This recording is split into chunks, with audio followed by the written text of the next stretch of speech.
He's the rector of Loyola now. Yeah, now he's a rector of Loyola College. Now I'm every week I'm in touch with Father Francis Xavier. Good. And Father Alphonse Monica was my vice principal, and I was teaching in the evening college.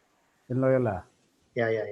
Okay. Yeah, he moved to St. Xavier's in 2007, I think.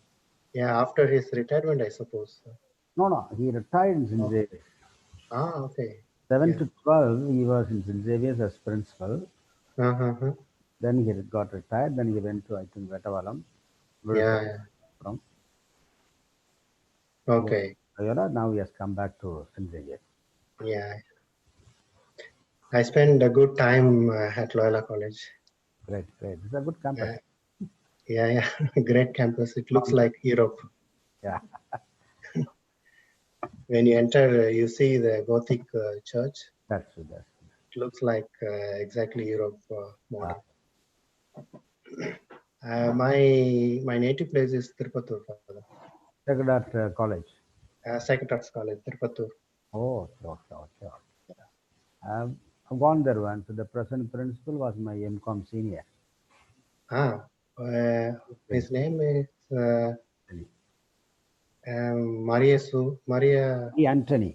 Maria Anthony, yeah. Before him, his predecessor is Maria Susai. Maria Susai, he's from Tamil department. Tamil department. He got retired and he is in somewhere near Chennai, Thiruvallur. Yeah. You know him? Yeah. When I left, he joined in the department of Tamil. Okay. Yes, well, thank you for this opportunity and also your presence. Thank you.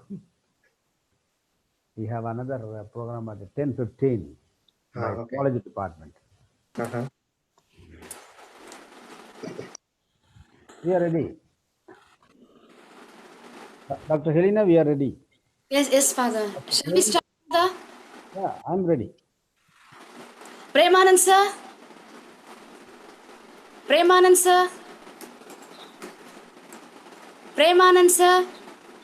Madam, கேக்குதா?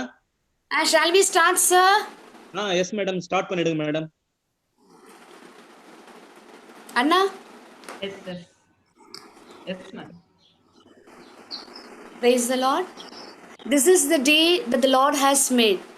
Let us rejoice and be glad in it. Psalm chapter 118, verse 24. I wish a pleasant morning to the galaxy of intellectuals, treasured invitees, professors, scholars, teachers, and my dear students. Prayer is an expansion of total faith in the present power within and around us. When we pray with faith, we express it through our sincere thanks to Him. We acknowledge God every time, particularly at the beginning of the day and when the day's work is done. It is the mark of our undying tradition to invoke the Almighty at the beginning of an important event. When we pray, God listens. When we listen, God talks. When we believe, God works. I request everyone to remain in silence for the prayer song.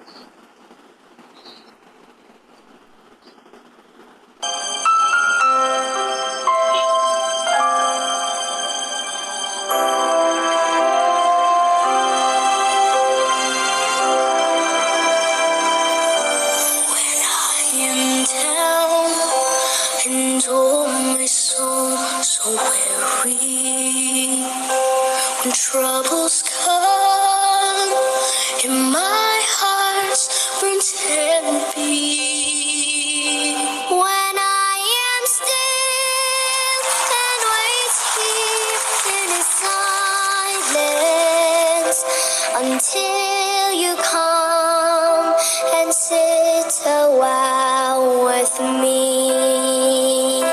You raise me up so I can stand on.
to more than I can breathe.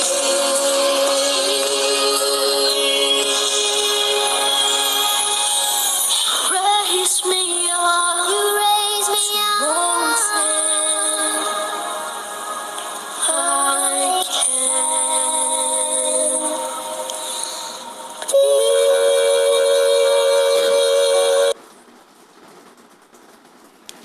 My first and foremost duty is to thank our management for supporting and motivating us in all ways.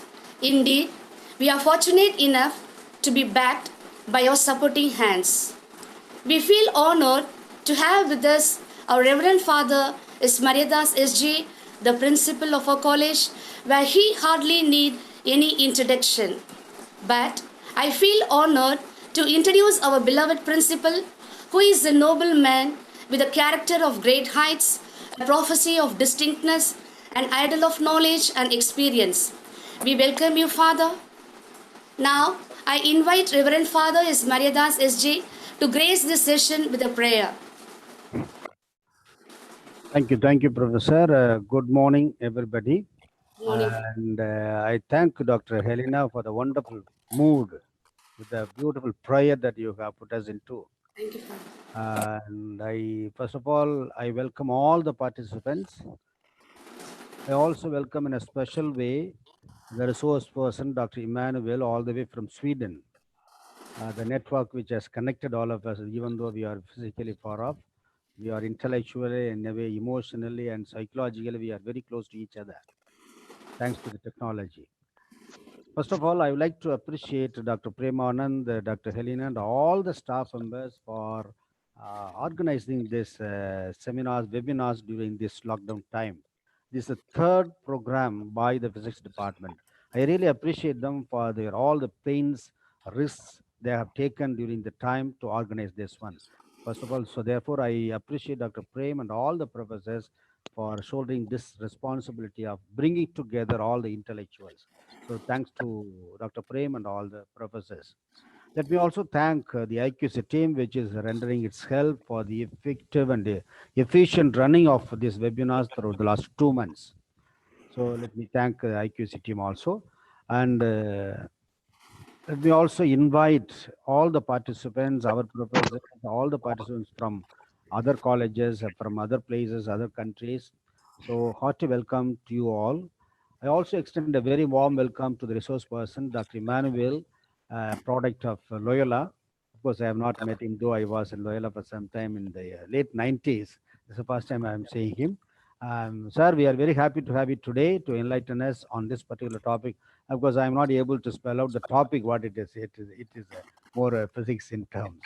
So I am grateful to you for accepting to speak to us, to address us, especially our staff members, all the participants in and out, let us say, the country.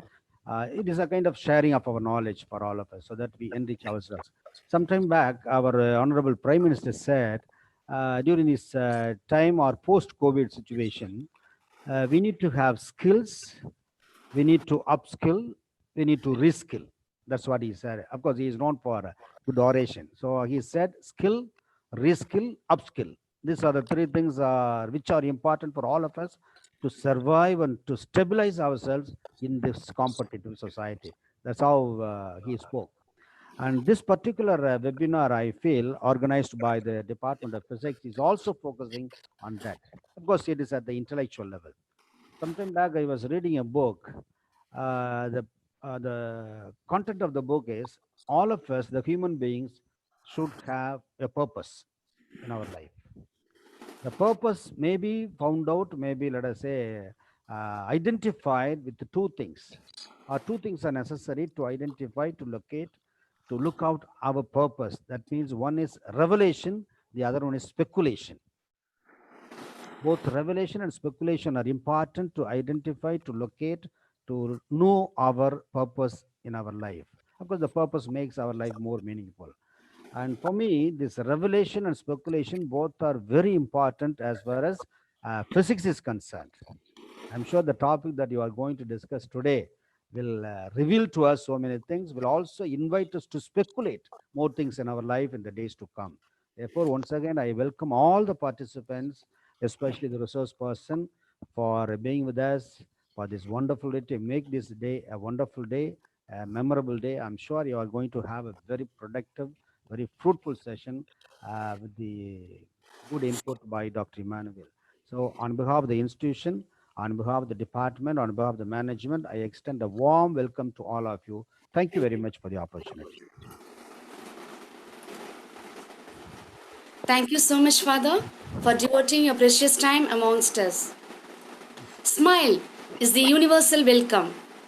Well, I, Dr. B. Helena, an organizing secretary and an assistant professor of physics, shall be the moderator for this day. Event like this cannot happen overnight. It's my pleasure to thank and welcome our rector, Reverend Dr. V. Henry Jerome S.J., our secretary, Reverend Dr. Alphonse Manikam S.J., our principal, Reverend Dr. S. Mariadas S.J., for encouraging us in all ways. I welcome you, dear fathers. We have waited so long to have you both amongst us. At last, the time has come. We are most delighted to welcome our resource persons, Dr. V. Emmanuel and Dr. Pushparani Michael Raj, to join us today. My heartiest welcome to you, professors. Now, I cordially welcome the IQSC team members, the convener and head, Dr. G. Premanan, the organizing committee members of our department of both Shift 1 and Shift 2, and the organizing secretaries for this webinar. I welcome you, professors. On behalf of our physics department of St. Xavier's College, I welcome all the participants for today's webinar. I welcome you all. We express our heartfelt gratitude by welcoming our sirs, Professor Winston and Mr. Shankar, who technically helped us on offstage, without whose contribution of this webinar couldn't have been possible. We welcome you, sirs. Without taking much of your time, let us move over to the session. Now, Excuse me, Dr. Helena. yes, Father. I am sorry, I was not aware of the other resource person, Dr. Pushparani Michael Raj. I did Yes, not say anything about that. I was not aware of it. I'm okay. sorry, Dr. Pushparani, for not mentioning your name. Once Thank again, you. on behalf of the institution, I extend a very warm welcome to you. Thanks for accepting to enlighten us. Thank you. Sorry. Okay, fine. Now I request the convener and head of the department, Dr. G. Premanan, to introduce the scope of the webinar and the resource persons. Madam, is it audible? Yes, sir. Is it audible? Yes, sir. Okay. We can hear. Dear students, assistant professors, associate professors, and research scholars, a warm welcome to one and all. I am Dr. D. Premanan, the head of the Department of Physics, is speaking with you now. I once again take this opportunity to welcome you all for the international webinar on optical nano biosensors and microfluidics in X-ray spectroscopy. Let me have the honor to welcome Dr. Henry Jerome S.J., the rector of St. Xavier's Institution, Reverend Dr. S. Mariadas S.J., the principal of St. Xavier's College, Palengotai, Reverend Dr. Alphonse Manikam S.J., the secretary of our college, Dr. V. Joseph Albert, the deputy principal of college, and Dr. Lourdesami, the IQSC coordinator of our college for this webinar.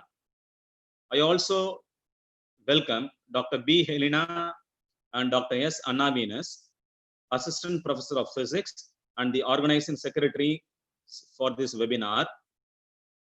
So to start with, this international webinar comprises two talks. It will be delivered by Dr. V. Emmanuel of Italy, researcher in the Department of Health Sciences, University Magna Grecia of Catanzaro, Italy. The second talk will be on microfluidics in X-ray spectroscopy. It will be delivered by Dr. Pushparani Michael Raj, scientist, Max 4 Laboratory, Lund University, Sweden.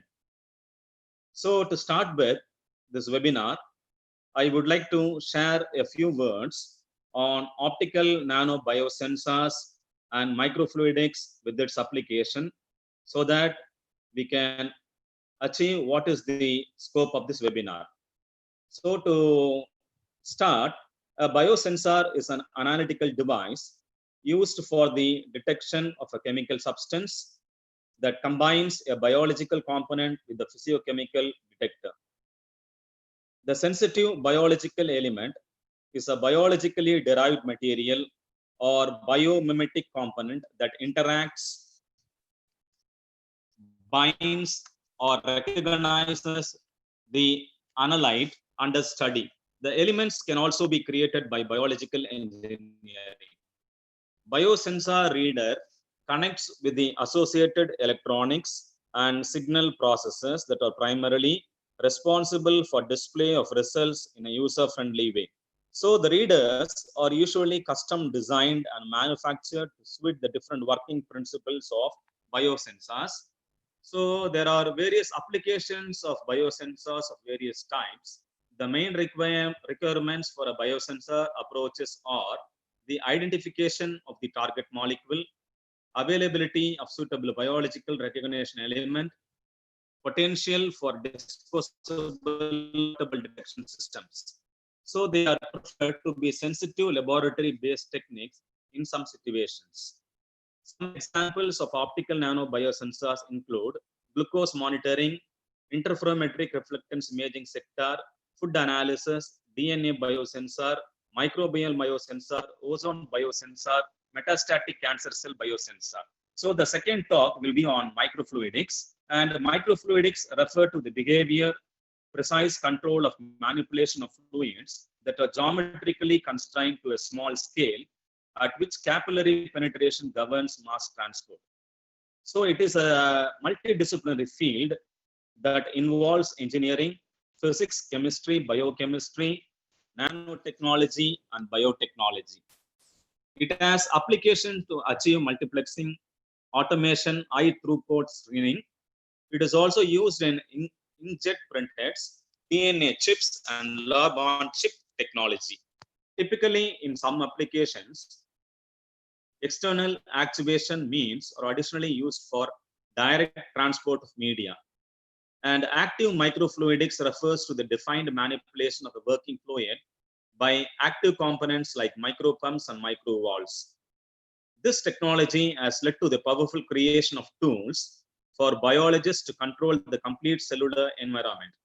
Some advantages are general single cell studies including growth, cellular aging. Some devices such as mother machine used in microfluidics allow tracking of thousands of individual cells of many generations until they die.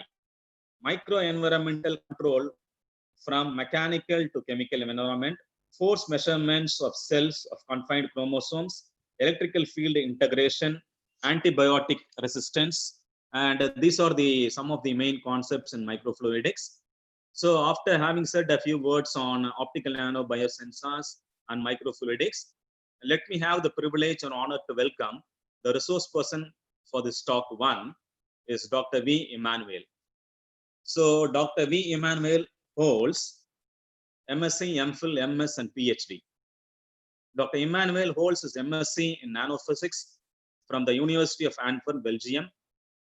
Emmanuel did his PhD in physical sciences from the University of Modena and Reggio Emilia, Italy, where he specialized in characterization of complex protein refolding behavior at single molecule level using optical tweezers. Emmanuel is an alumnus of Loyola College and is a former assistant professor in the Department of Physics, Loyola College. He worked as a postdoc for more than 6 years in various research fields and gained fine expertise. His main focus is on single molecule force spectroscopy using optical tweezers, single cell analysis, cell sorting, optical nano biosensors, Raman spectroscopy, and surface enhanced Raman scattering for early diagnosis of any diseases and personalized therapies. He is a researcher at the Department of Health Sciences, University Magna Grecia of Catanzaro, Italy. So let me have the honor to welcome Dr. Emmanuel once again, sir. Thank you. Over to Dr. B. Helena, the organizing secretary of the college of the webinar.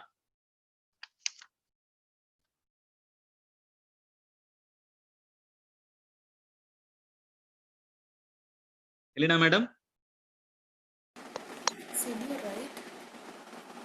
Sir, thank you so much, sir. Okay, madam. I request Dr. V. Emmanuel, sir, to take over the session. Okay, thank you very much. Thank you, sir.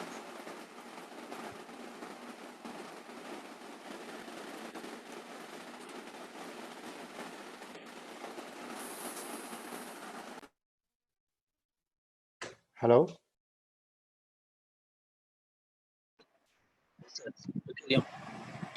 Yeah, is everything fine? Yes, sir, we can hear it. Okay. It's audible, it is audible. Thank you very much for the wonderful introduction, Professor Dr. Premanand, head of the Department of Physics and Xavier's College. I welcome Father Mariadas, Principal St. Xavier's College. I also welcome Reverend Dr. Alphonse Monica, Secretary, St. Xavier's College. I also welcome Father Henry Jerome, Rector of St. Xavier's College. I also welcome all participants in this webinar session.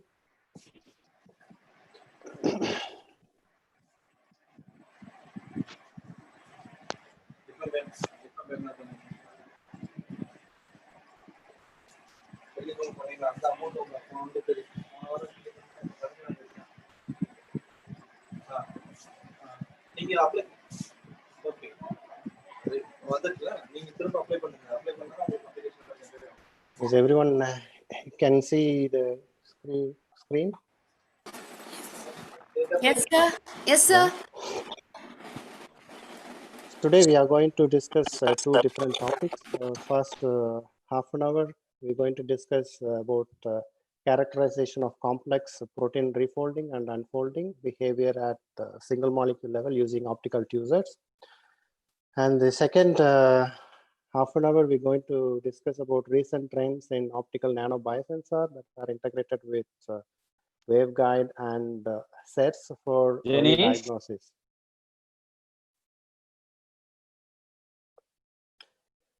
So we all know that Professor Arthur Askin was awarded for Nobel Prize in 2018. He is one of the 3 awarded for physics. It was reward the invention of optical tweezers. The idea of Professor Askin was to use the highly focused light to levitate micro particles, which can thus function as optical tweezers to manipulate micrometer or nanometer scale particles. And this idea was born in the late 80s, was the starting point of cutting edge research in some international laboratories, which includes the laboratory of physicist Chiro Chekkani. He was my doctoral supervisor where I did my doctoral thesis. So motivation of this first half an hour talk is like in nature, we see many proteins that are subjected to mechanical force. For example, proteins of extracellular matrix, proteins of cytoskeleton are continuously subjected to mechanical force. Likewise, proteins of our muscles like titin stretch and relax as muscles contract and relax. And another example is magnosensors, which are undergo mechanical stimuli able to produce cascade of events inside the cell. So thus, understanding how this protein react to force and how they unfold and refold under tension is biologically relevant and will help us to understand better all those biological processes where the mechanical properties of proteins play a central role. Protein folding and unfolding are thought to be a very heterogeneous process where different protein follows different pathways to reach the native state. Ensemble technique provide information about the average behavior of large population of molecule, but single molecule technique provides about the folding trajectories of individual molecule. So the optical choosers studies the single molecule technique to study the protein folding and unfolding. Significance of protein. Why we need to study the protein folding? Protein should fold into compact three-dimensional structure in order to perform their function. It should fold and unfold, fold and unfold. This is a normal function of any protein. If the protein goes wrong, which means the protein does not go to native state, it stops somewhere between, which called misfolding, which causes often it causes toxic for the living cell. So this misfolding can cause Parkinson disease or mad cow disease or Alzheimer's disease and so on. So we need to study this protein folding at single molecule level. So for the past 50 years, there are a lot of experimental and theoretical studies have been done, but it was poorly understood because those studies have been done at bulk studies. Nothing was done at single molecule level. The bulk studies, which give the large population average behavior of a protein folding and unfolding. And also the protein unfolding is not an extended polymer. It's not an extended polymer. But whereas in our studies, the folding and unfolding is going to be externally, we unfold and refold to study individual molecule. So I chose the acyl coenzyme A binding protein. This is not a protein that exactly carry out the mechanical function inside a cell, but it involves in intercellular trafficking of acyl coenzyme A esters. However, it is a very good model to study protein folding because it is a very simple protein that made of 4 helix. You see 1 helix, second, and 3 and 4. So we have 4 helix, neither disulfide bond nor prosthetic groups. Structures of wild type and different variants have been determined with X-ray and NMR. So the data is already available to compare our single molecule studies. Folding of free protein in solution extensively studied in bulk models, and which provide information that can be used to interpret with our single molecule data. It's a simple protein, easy to simulate also with MD simulation. So this acyl coenzyme A binding protein, what causes when it does not fold to native state? So this acyl coenzyme A binding protein is present in liver, kidney, adrenal gland, intestine, adipose tissue, and etc. It is called housekeeping protein because it is present in everywhere in our body. If folding goes wrong, it called malfunction, which leads to stop codon, anxiety disorder, and panic attack, and type 2 diabetes. So it is very important to study this misfolding and unfolding, and we should know the individual trajectories of this protein. There were specific aims in this study. First, we need optical choosers to carry out single molecule manipulation, and we need to measure the force that holds the secondary and tertiary structure of acyl coenzyme A binding protein, study the effect of force on the energy landscape of this protein, study the kinetic and thermodynamics of unfolding and refolding of ACBP under tension, under force, and determine the sequence of molecular event that leads to complete mechanical unraveling of acyl coenzyme A binding protein. So this is the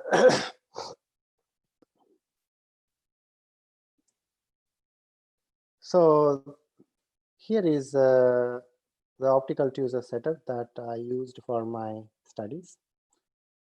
And here we see 2 identical lasers,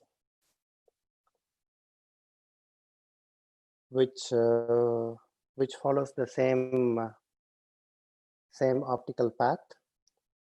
Here you see one laser. Here is the another laser. From this laser, a laser light comes out and focused by one objective and collected by the other objective for analysis and sent to the position sensitive detector. Whereas we have the other laser follows the same optical path. The use of the position sensitive detector is to measure the force applied on a molecule which is equal and opposite to the force applied on the molecule.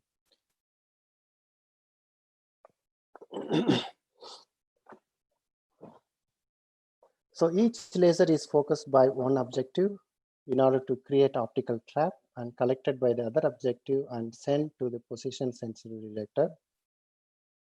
The two position sensitive detector are used to measure the change in light momentum of the light that leaving the optical trap, which is equal and opposite to the light momentum and force applied on the molecule.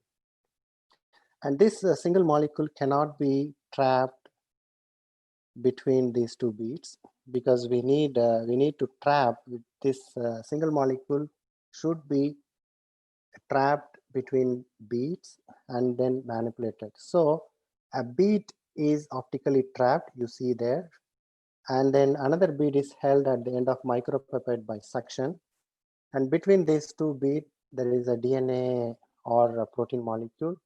Once with other molecule between these two beads, a micropipette is moved up and down in order to stretch and relax multiple times.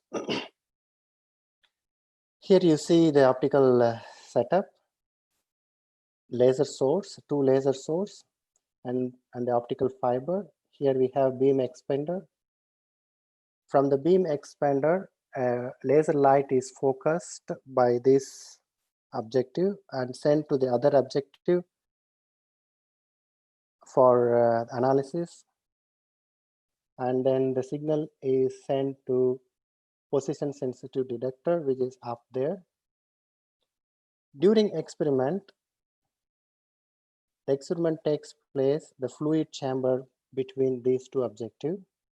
Here you see the micropipette, maybe you don't see the micropipette. So during experiment, this micropipette move up and down. As I told earlier, a bead is optically trapped and another bead is held at the end of micropipette by suction.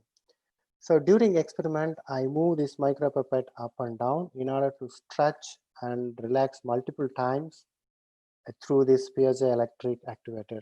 So this piezoelectric actuator movement should be very precise in nanometer precision, because unfolding and refolding done by the micropipette attached with bead.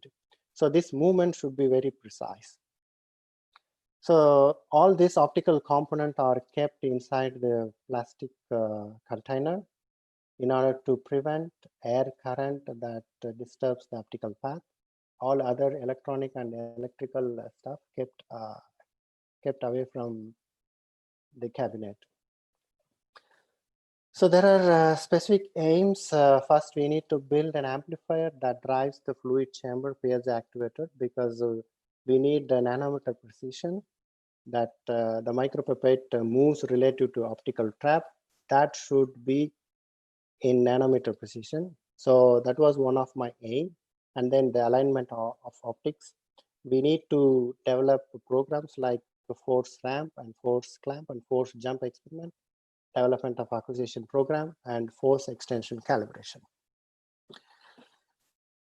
Here is the experimental strategy. A bead is optically trapped and another bead is held at the end of micropipette by suction.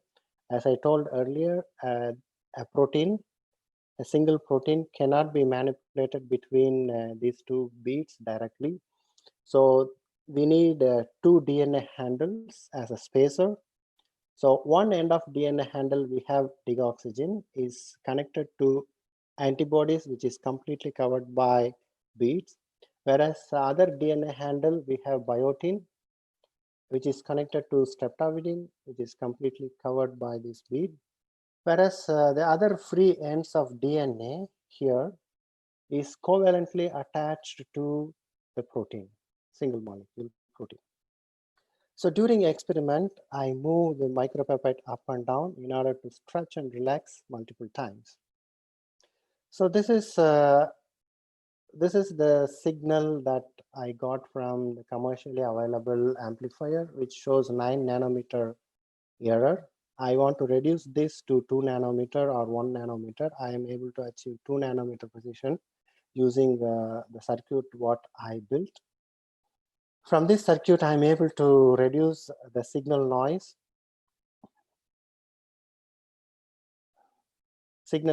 from 9 nanometer to 2 nanometer.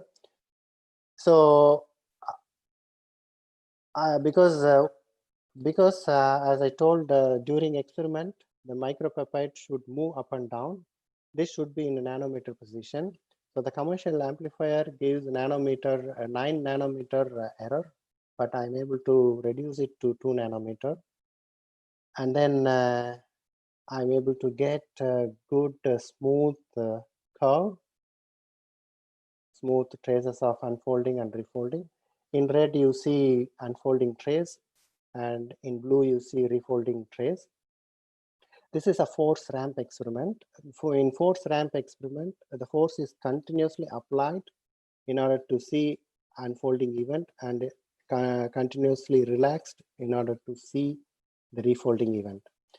So in red, you see a stretching trace, which is we continuously apply force. At certain force, you see that there is a sudden increase in the extension, which is called unfolding state. The molecule goes from compact native state to the extended unfolding state. So once we see this unfolding state, the molecule is reduced to the force is reduced in order to see the refolding state. At certain force, you see there is a sudden decrease in the extension, which is called refolding, and molecule goes from extended unfolding state to the compact native state. So what is with either molecule between beads, between the optically trapped and micropipette bead? We can stretch and relax multiple times in order to see multiple unfolding and multiple refolding events. Here you see multiple unfolding events, multiple refolding events. This is a stochastic process of unfolding and refolding. We're going to study the probability of unfolding and probability of refolding, and kinetics and distance to the transition state of unfolding and refolding, and some thermodynamic studies using these traces. So the first thing what we need to do is, once we have this trace, whether the molecule is completely unfolded or completely refolded. For this, we need to fit the trace before the unfolding and after the refolding using this worm-like chain model.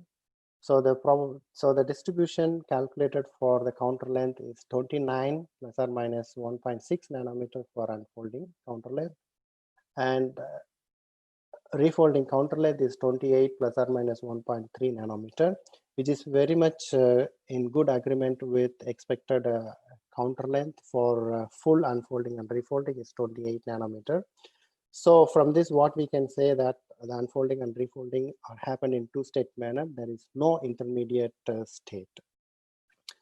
So our interest is to study what happens if we apply force on a molecule, how the energy landscape shifted when you apply force on a molecule. So this is how it looks when you apply, when there is a zero force. The energy landscape looks like this. It follows Arrhenius equation. What happens if you apply force on a molecule F times X? Now, each point of energy landscape lowers by an amount of F times X. So XU is the distance to the transition state of unfolding, and XF is the distance to the transition state of refolding. So each point of energy landscape moved by an amount of f times x. So the delta G is changed for unfolding is minus f xu, and for refolding plus f xf. And we rearrange, we are able to get these two formulas. And from this, we can calculate the rate of unfolding and rate of refolding, and the distance to the transition state of unfolding xu, and the distance to the transition state of refolding xf. And also we are able to calculate how the probability distribution changes when you apply force. This is the model that I derived. So the probability of the unfolding still to be folded, which follows this equation. From this, we can calculate distance to the transition state of unfolding and rate of unfolding, and the probability of refolding still to be unfolded, which follows this equation in blue. xf is distance to the transition state of unfolding and rate of unfolding. So from this distribution, we can calculate probability of folding and probability of unfolding from the normalized force distribution. So once we tether molecule, we are able to get multiple events of unfolding and multiple events of refolding. So when you apply force on a molecule 8.5 and 15 piconewtons per second, we are able to calculate rate of unfolding and rate of refolding and the distance to the transition state of unfolding and refolding from this force ramp experiment. So these results are compared with force jump experiment. This result is not enough because we need confirmation with another experiment, which is force jump experiment. Unlike force ramp experiment, in this force jump experiment, force is stopped in between somewhere in the unfolding event, and the force is stopped somewhere between refolding event. So we choose two forces, two preset forces between unfolding and refolding, so and kept constant through feedback mechanism until we see unfolding event. And once we see the unfolding event, we jump to lower set point of refolding and kept constant through feedback mechanism until we see the refolding event. This is the direct method of finding from this dual time. We can calculate directly rate of unfolding and rate of refolding. So here we can understand the two preset values, 6 piconewtons and 9 piconewton, and the force is jumped to first higher set point, 8.5 nanometers, 8.5 piconewton, and kept constant until we see the unfolding event. Once we see the unfolding event, the force is jumped to lower set point, that is 6, and kept constant until we see the refolding event. So this goes on in order to get the dual time distribution from this unfolding event and refolding events. This is a direct method to measure the rate of unfolding and rate of refolding and the distance to the transition state of unfolding and refolding. From this, we can calculate and compare from force ramp experiment K naught and K naught for unfolding and K naught for refolding, which is rate of unfolding, and XF and XU is distance to the transition state of unfolding and refolding, which are a good agreement with previous experiment, force ramp experiment. From this, we can study another application is thermodynamic studies. So we are also interested to study the thermodynamics and the rate of constant and distance to the transition state of unfolding in the energy landscape, and the probability distribution, how the force is distributed in this particular protein. And next we see the thermodynamics of how the free energy of unfolding happens. From this graph, we see that the force of unfolding and refolding rates are identical. Here you see where the two lines cross, which is F half we can measure is 6.32 piconewton and 6.63 piconewtons, which are identical for both the force ramp and force jump experiment, which are pretty close to each other. When Ku is equal to Kf, the unfolding and refolding reaction is reversible. And as a consequence, the reversible work done to unfold the protein, which is equal to delta G of unfolding. But this delta G of unfolding cannot be compared directly with the bulk studies, because we need to compare these results with the bulk studies, because the bulk studies are already done before the optical tweezers experiment. So the reversible work done is calculated is equal to F half times of the distance to the transition state of unfolding and refolding, which was calculated for both the force ramp and the force jump experiment. Is 11.15 and 11.7, which is pretty close to each other. As I told, this delta G cannot be compared directly with bulk study. In bulk study, the unfolding is a random coiled polymer, which is not extended polymer, as I told earlier. In my studies in optical tweezers, unfolding goes from native state to the extended polymer, and the refolding goes from extended to the native state. But in bulk study, which is not happened this extended polymer, but the unfolding happened at random coiled polymer. So the delta G cannot be compared directly with this bulk study. So we need to integrate the worm-like chain model to F half time. So we are able to calculate delta G stretching and subtract with delta G0. We can calculate 5.6 and 6.0. So the delta G unfolding and the delta G stretching, and from these two values we can subtract and get the real unfolding of the bulk modulus, which is called 5.6 and 6.0, which are pretty close to each other. And we in bulk study we got 7.6. So this data are in good agreement with some corrections.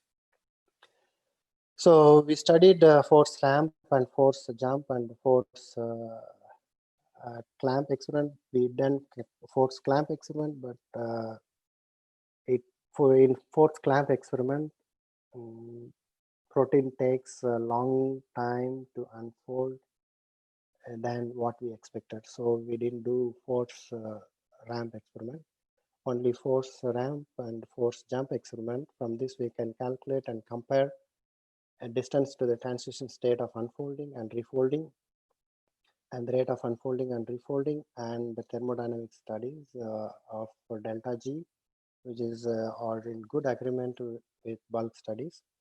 Among all other these data, very important and peculiar result what I got is the distance to the transition state of unfolding, which says 5.31 and 5.47, and distance to the transition state of refolding is 6.73 and 6.48. So this peculiar data tells us that this particular protein, acyl coenzyme A binding protein, has a peculiar property which has a high elasticity before committing to unfold. So far the unfolding distance is 2 nanometer from the literature. This is the first experimental evidence that the distance to the transition state of unfolding is 5.31, which shows that this particular protein has a very compliant protein, which means that it has a very good elasticity, and it acts as a very good housekeeping protein. It acts as very good intercellular trafficking of between proteins. And these results are also compared with MD simulations that done by our collaborators. So the first stretching happened in helix 1, helix 2, helix 3, and helix 4. And they also found that peculiar property that the distance to the transition state of unfolding and refolding is 5.78, which are very much close from our experiment force ramp and force jump experiment 5.3 and 5.4. So this peculiar property tells us this protein is studied a single molecule, and it has a peculiar property. It has a large elasticity before committing to unfold. So what we can say from these studies is force measuring optical tutor setup has been built, and the amplifier gives a nanometer precision. Under tension ACBP unfold at 10 piconewtons approximately and 4 piconewtons approximately. And the native structure displays unusual mechanical properties, being able to undergo large deformation before committing to unfold. So under tension ACBP unfold and refold in two-state manner. There is no intermediate state, there is no misfolding. And also MD simulations are in good agreement with our experimental data. So optical tweezers are also studied for single crystal studies, because we need to understand the chemical reactions that happens in tiny crystals in liquid solution, and because it is very difficult to measure crystal studies using X-rays, because in X-rays what you do is the crystals are stuck or glued in the substrate. But when you use optical tweezers, you don't need to stuck or glue on the substrate. Without substrate, we can manipulate single crystal studies. So which gives very good data for the scientist. And by using coherent X-ray diffraction techniques, scientists can measure the exterior shape and the strain in the nanocrystal materials with a high degree of precision. However, carrying out such measurement requires a precision. This is dual beam optical tweezers. A beam is optically trapped, and another beam is also optically trapped. Between these two traps, we have crystal, and the X-ray is passed, and we are able to measure single crystal studies. So using this, we don't need to adhere or glue the crystal to the surface, which in turn strain the crystal when you glue on the surface. So when you glue the crystals on the surface, it alters the structure. When you use optical tweezers, you don't need to stuck or glue your crystals on the surface. So the single particles or single crystals can be studied using optical tweezers in solution, and we can study the structural evolution using optical tweezers. So this is the first part of my talk. The second part is the recent trends in optical nano biosensors that are integrated with optical waveguide and sets for early diagnosis. So As in the introduction, Premanand told what are biosensors. Biosensors is an analytical detecting device that can detect any body fluid or any biofluid, for example, saliva, water, or cell physiology of body's organ. So biosensor can detect any small change or any small alteration or any tiny differences in the molecule or any tiny differences in the sample can be measured, or physiochemical or physiological can be detected using biosensors. In this in this talk, I'm going to tell what is the biosensors, how we can measure the samples at ultra low concentration. It's a key point for any success for early diagnosis of the samples. So early diagnosis has been the priority at the global scale because now we are facing COVID-19. It's a pandemic situation. For this pandemic situation, we need early diagnosis of any disease or including COVID.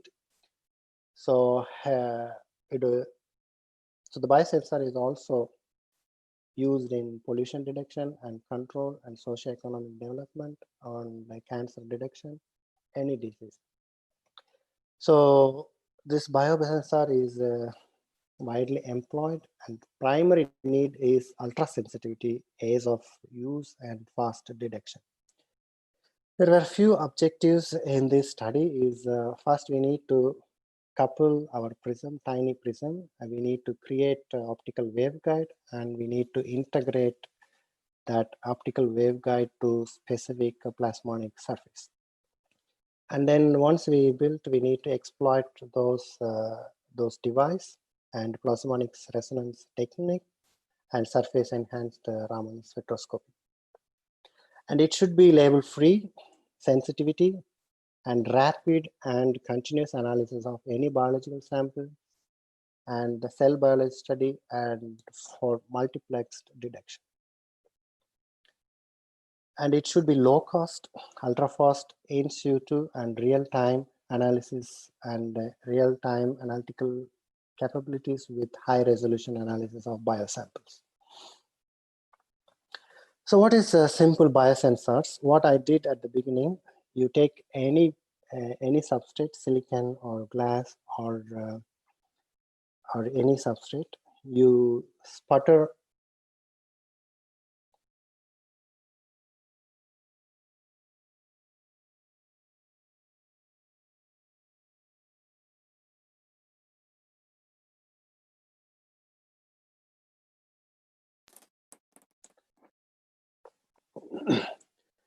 yeah, sorry. I saw some chat messages in the chat window. We will keep our questions at the end of this session. So what is a simple biosensor? You take any substrate and do sputtering or any coating using PVD or electroless deposition, and take a sandpaper and make a roughen on the surface. Do your Raman, place your sample and do Raman experiment, which is a simple biosensor. But what I did is calcium fluoride. I take calcium fluoride and then deposit metal deposited on the calcium fluoride and roughened one side or one end, which acts as a sets actually. And then I kept dilute, ultra low volume dilute, and I closed with another calcium fluoride, which means you have your solution sandwiched between two calcium fluoride. And then I focused with our Raman microscope, and light is scattered and able to get Raman signals. So the use of calcium fluoride is negligible for Raman signal. So use always calcium fluoride whenever is available in order to reduce, in order to make your life easy, because you don't need to subtract your signals. So this calcium fluoride is Raman inact. So it's easy for any fast detection. So in this study, so I kept a liquid molecule between these two calcium fluoride substrate and done my experiments. So what is CERS, actual CERS surface, how it can be built is, I took again calcium fluoride substrate. A calcium fluoride substrate is coated with ITO. 300 nanometers is deposited using PVD. On top of ITO is the substrate is selenized in order to have a good adhere of your metal nanodimers. So selenization done using APTMS. After selenization, PMMA A2 is spun on selenization substrate. After selenization, a substrate is subjected to electron beam lithography, and a lot of trial had been done, but I am able to achieve a diameter. The good optimal diameter is 32 nanometer, and the distance between the monomers is 40 nanometer. That is the gap between the monometer is 40 nanometer, and the another diameter is 35 nanometer gap, and 30 nanometer is created using EBL. After EBL, the substrate is subjected to develop using IPA, MIBK. That is, it's a usual development method. After this develop, we are able to deposit electrolysis deposition, or you can do PVD or any other deposition. So you are able to get nanostructures on top of calcium fluoride substrate. So, so the aim of the study is to build a set surface on calcium fluoride, and we need to create a waveguide, and we need to couple waveguide with prism. So next is we need to create a waveguide. We have again calcium fluoride and ITO coated. On top of ITO, as a positive photoresist S1813 is spun on the substrate. And to create a waveguide, we have a wave path here. And in black, you see an optical mask in order to protect your waveguide. And then this wave path is exposed to UV lithography in order to create your waveguide. And then exposed resist is developed to get waveguide. And then ITO is etched, and then we get optical waveguide here. Now we have optical waveguide. At one end of optical waveguide, we need to create a set surface using electron beam lithography, as I showed in the previous slide. So electron beam lithography has been done at one end of the optical waveguide, and gold is deposited using PVD or electrolysis deposition. And finally, we have sets or metal deposited gold nanodimers. Now we have set surface and optical waveguide. We need to integrate to this device with prism. So let's see how our set surface. Here we have nanodimers, nanomatrices fabricated by electron beam lithography, and gold is grown by electrolysis deposition, approximately 10 nanometer by either electrolysis deposition or physical vapor deposition. So the nanometer has so the nanodimers, these nanodimers, when you keep your when you place your sample between these monomers, between these dimers, you are able to get a huge sets effect during the Raman spectroscopy analysis. And the matrix arrangement ensures the high spatial localization in the gap, and which allows the complex mixtures without any pre-treatment. So here is the nanopillars. So the thing is, you need to place our samples between these monomers. So you are able to get a huge scattering effect. So the next step is we need to couple our rutile prism. So I chose a tiny λ4 rutile prism that acts as a trap, or laser trap. So this prism traps light at certain angle, results in total internal reflection of this incident light. So the light tunnels through the small air gap into our high-TO film, which is a waveguide. So the evanescent waves goes through this glass substrate, reaches our plasmonic or set surface. So the Raman scattering measurement happens when you place a small or ultra low concentration, ultra low volume of sample. You don't need much sample, just 1 micrometer or 1 nanometer. And the concentration goes from micromolar, millimolar, femtomolar. So it just place on your surface, on set surface. So we get Raman scattering measurement at the excited. So when your evanescent wave reaches the set surface, you see that enormous scattering happened at the end of set surface. And then we focus using our micro Raman objective to collect our signals.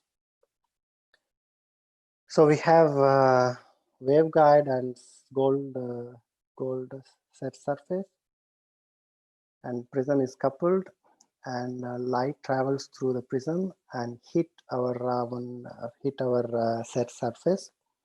So we get enormous scattering. Then we are able, we place a sample or liquid, any sample between this bit where your set surface are there.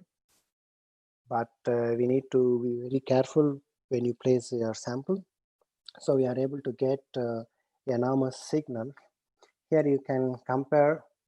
In black you see conventional Raman, in red you see our waveguide Raman, which gives enormous amount of signals, which is very prominent signals that we are not able to miss any tiny information when you use this device.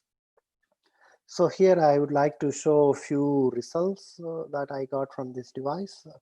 First, I used adenosine 5-triphosphate sodium hydrate.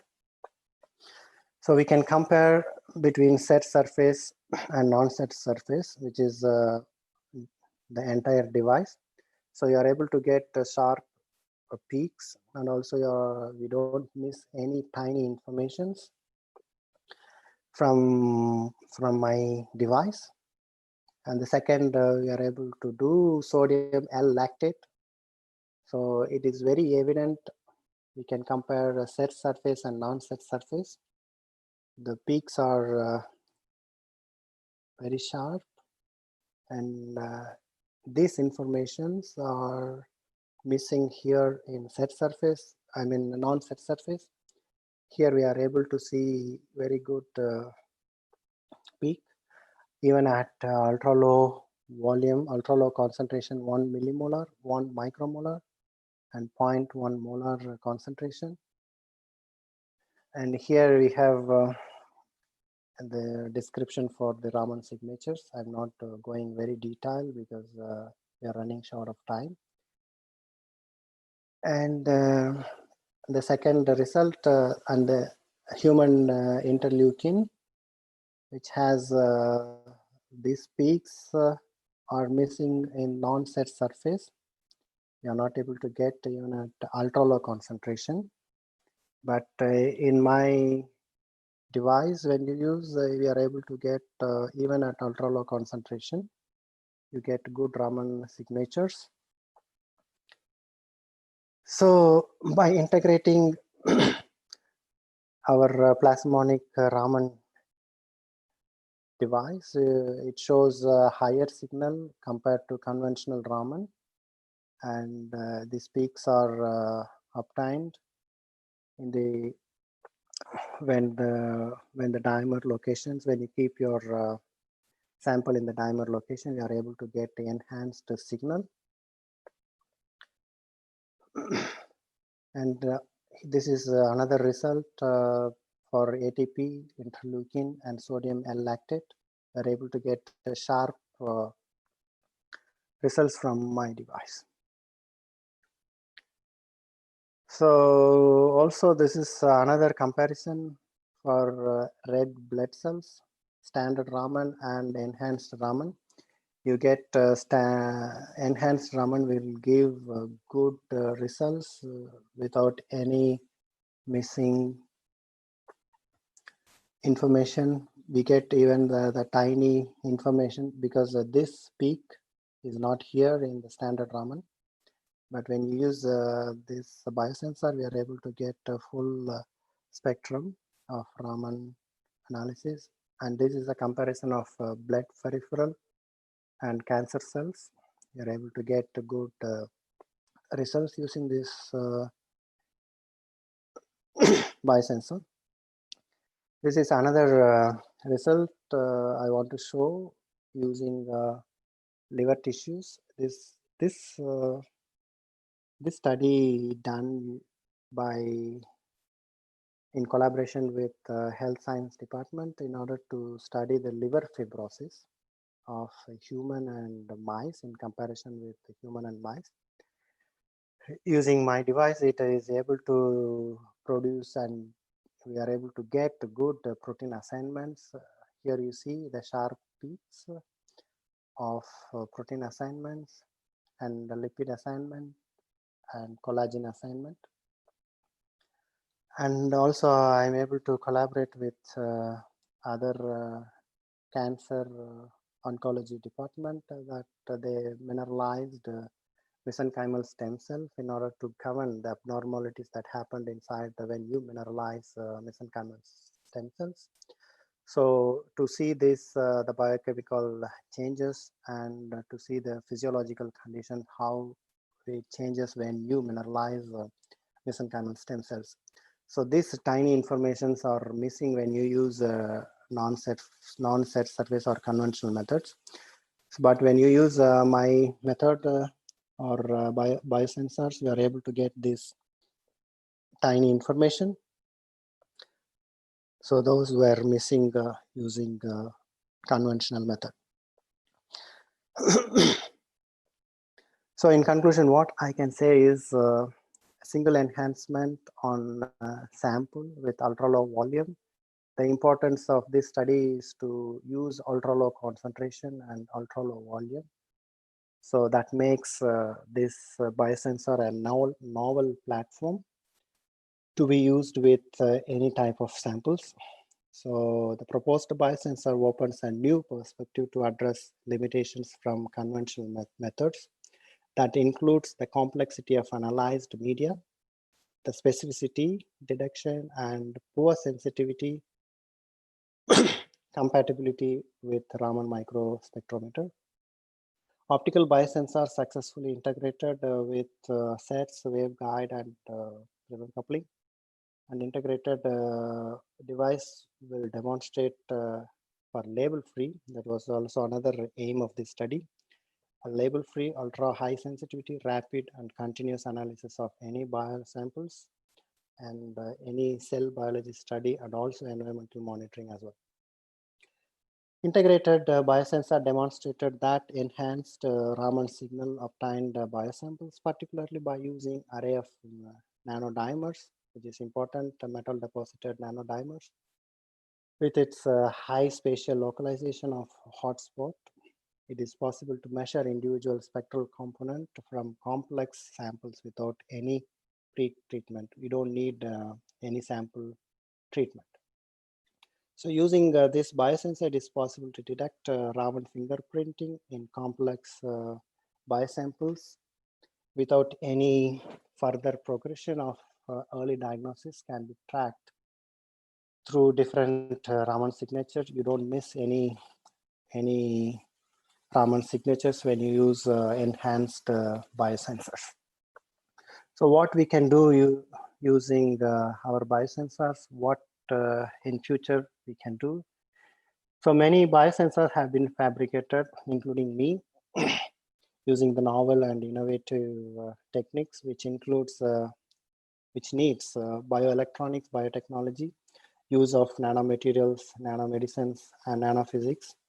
On the other hand, dedicated and improved method on the in situ and real-time monitoring was missing. So the real-time monitoring can be done with by integrating mini incubator and automation that could be replacement of a complex, huge lab setup that lead to a lab on chip. When you use this integrated system with incubator and automation and bioelectronic systems, so we are able to do real-time monitoring, and we can avoid huge lab setup, and it's very handy. Biosensors with highly controlled and integrated mini incubator could be the most attractive feature due to their simplicity acquiring data. You don't need to be there, and it's done by itself, all this data when it is automated. And acquiring data, specificity, and highly precise cost effectiveness and in vivo analysis of any biosensor alongside. So this integration of a mini incubator and how we can measure the lab on chip is discussed. The next presenter is next presenter is Pushparani, can able to tell about this mini incubator, how we can integrate with lab on chip. The biosensors fabrication demands highly cross-disciplinary. It was already cross-disciplinary, it is interdisciplinary, multidisciplinary, whatever we can say. And it demands a highly cross-disciplinary skills like embedded mobile telecommunication and portable smart device, a large scale of analytes, microfluidics is very important. So where emphasis should be on a whole cell biosensors and whole tissue biosensors, what in few months back, what China did to detect COVID-19, which is a very fast and it was a large scale analysis. And there is still a lot of scope for improvement in limit of detection, sensitivity, specificity, experimental design, matrix fabrication, and cost and feasibility. And thank you very much for everyone. And I thank Dr. Premanand and the organizing committee and Professor Helena and Dr. Anna Venus and all other participants in this webinar. Thank you very much. So now the session is open for questions. Yes, thank you, sir. Thank you so much, sir, for your concise and meaningful presentation. Really, you have upgraded our knowledge with an overview of optical tweezers and nano biosensors, sir. Thank you, sir. Thank you. Just a reminder to participants, if you have any questions, please type them in the chat box. Yeah. Now let us take up a few questions posted by the participants, sir. Yeah. And the first one is by John Money. What do you mean by piezoelectric? Piezoelectric is a simple word generating electricity by applying mechanical stress on such materials. Example in nature, in materials with structures that lack symmetry, such as piezoelectric crystals, change of opposite sign separates when materials is stressed. If the stress is great enough, the material fractures and the change then recombines in the gas between the gap, producing a small spark of light.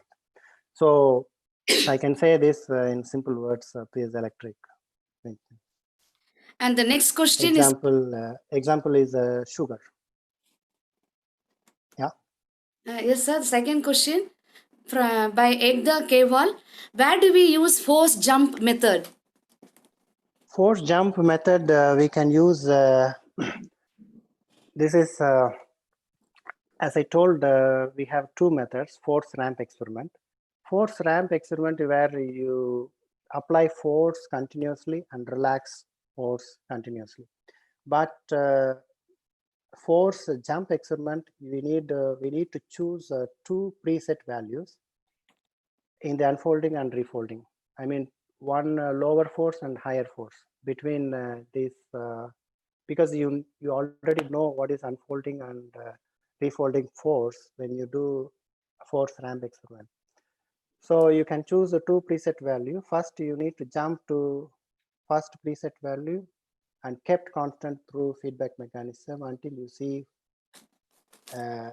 unfolding event, and jump to lower preset value to see the kept constant through feedback mechanism until you see refolding force. So why we need to do is, this is a direct method to measure the probability distribution of dual time. We can measure the rate of constant and rate of refolding and rate of unfolding and the distance to the transition state of unfolding. This is a direct method because you don't need to consider much parameters here. You just need to consider only the dual time distribution. So this is a direct method. Yeah. Thank you, sir. Thank you, sir. The next question from Francina William. Can you explain piezoelectric effect with an example? I already explained the piezoelectric. Example is, for example, it's sugar. Sugar is a piezoelectric material. Okay, sir. Yeah. Yes. Next by Prabhakar Chellappa. Why Yeah. most of the researchers are using zinc oxide? I don't know. I didn't use zinc oxide for any of my application. I used only calcium fluoride for my studies. Okay, sir. Because I recommend to use the calcium fluoride because it is inact or it is non-react for Raman spectroscopy. So I recommend to use calcium fluoride substrate for any Raman studies. Okay. Thank you, sir. Thank you, sir. Yeah. Next question is, can you tell about the wavelength of laser used here in SERS as high energy laser which is required for this purpose by Simran Singh? Yeah, I already showed in my slide, maybe I didn't read out or I missed it. It is 633 nanometer laser, and this is the ideal laser. For biological study, you can use the 830 nanometer laser, and also you can use 540 nanometer laser. So we have three lasers we can use depending on your application. For biological application, you can use all these three lasers, but I recommend 830 nanometer is the ideal one. Okay, thank you. Thank you, sir. Next question by Ekta Kewal. Can cancer patients be treated and be cured by folding and unfolding protein method?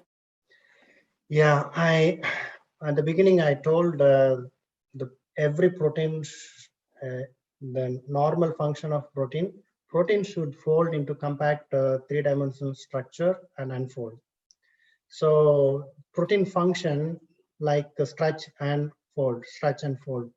If protein folding goes wrong, which means protein does not fold to native state, it stops somewhere between, which means a misfolding. That misfolding can cause numerous diseases, including cancer, I would say.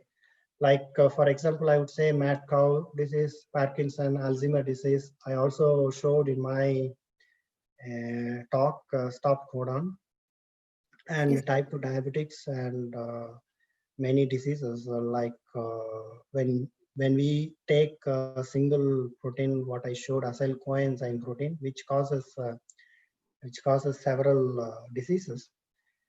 because it present in everywhere. It's called housekeeping protein. Like other proteins can causes other diseases, including cancer. So this protein folding and unfolding studies using optical tweezers can also give an idea at which force your particular protein is unfolded and refolded, and can be diagnosed using optical tweezers, and also it is involved in cancer treatment. The research is going on, so so it is possible. Okay, sir. Thank you, sir. So more it is a personalized therapy. Yeah. Okay, sir. Next question is by Dr. V. Karnagaran. What Mhm. is in situ method? Come again. What is in situ method? IN-SITU. Yeah. In situ method is the inbuilt method. So everything in one. In situ means everything one. So inbuilt integrated device. So which is called the in situ method. In situ means you can call so what I can say, it's an integrated device. Okay. Integrated in technical term we call in situ. So we don't need to use, for example, if you have an integrated device, so everything inside you control from outside. So that is in situ. Okay, sir. Next question by Hina. Is protein folding and unfolding is a natural process? Yeah, it's a natural process. So protein folding and unfolding is a natural process. In every body, protein is folding and unfolding is a natural process. So every protein should fold and unfold. So that is the function of protein. So if protein goes wrong, which means the protein does not unfold, does not refold. That's why we need to do the exercise.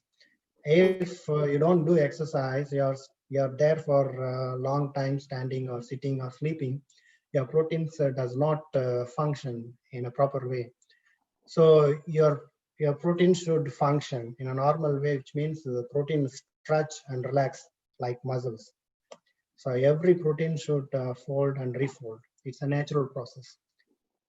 If why we study protein folding means sometimes it does not fold, which means it doesn't goes to native state. It stops somewhere. It is a toxic for a living cell. It doesn't fold. So that's why we have diseases. Okay, so thank you, sir. Yeah. Question by Hironya Dev. How optical nano biosensors can be used in medical application? Yeah, this is again a repeated question. I explained in my talk. We need integrated device with incubator, in situ method, in order to monitor. And I showed you set surface that are integrated optical nano device. When we go for commercialized optical nano biosensors, we need digital electronics. I told biotechnology, bioelectronics, incubators. So all these together, we have everything. We have one device, then we are able to analyze any disease. For example, I can say pregnancy test. It is a one device. So you have your sample and place there. You know your pregnancy, and then we have now sugar test, and we have now a lipid test, high density lipid, low density lipid. So these are already available in the market. So what is not available in the market is now we also have COVID-19 detection. So optical biosensors can also be in future maybe available in the market for people to early diagnose of any disease like cancer, like like if you have cold or cough or fever, so whatever. So optical biosensors can be used in early diagnosis. Okay, sir. Thank you, sir. Thank you, sir. Next Yeah, question with Devendra Singh. Is optical biosensor is portable or bulky fabricated by you? it is not bulky. It is not portable. It was a prototype method. I did this in laboratory, but the space is very little, this much. Okay, okay, sir. It's but you need a Raman spectroscopy to do this experiment. Okay, sir. So it is not. I cannot say it is a portable. It is not bulky, though. It is a very simple because that I use a tiny rutile prism. It is not even. It's not occupy much space. So, but you need to make your set surface. You need EBL, and for analysis you need SEM and other stuff. But it is not bulky. It is not huge setup. But you need a Raman spectroscopy for analysis. Okay, thank you, sir. Yeah. Next question is by Hridans Zinkal. Why the material used by you is friendly with Raman? Yeah, calcium fluoride substrate is very friendly with Raman because it is inactive to Raman. Because when you use the silicon substrate, you need to you will get a background signal that along with your sample. So you need to subtract your silicon signal when you do analysis. But when you use calcium fluoride substrate, you don't need to subtract those. The difficulties are avoided by when you use calcium fluoride substrate. It's very friendly. And also you can choose optically transparent. Calcium fluoride is optically transparent, and you can choose electroless deposition. It is inexpensive. Electroless deposition of gold or silver or any metal is inexpensive. Instead, when you go for physical vapor deposition, is little expensive. Yeah. Thank you, sir. Thank you, sir. Sir Mhm. Santosh, he have requested you to explain in brief again the fold and unfold, about the fold and unfold. Yeah. Yeah. At the beginning, I told unfolding and refolding. Every protein, and the normal nature of protein. In nature, every protein should unfold and refold.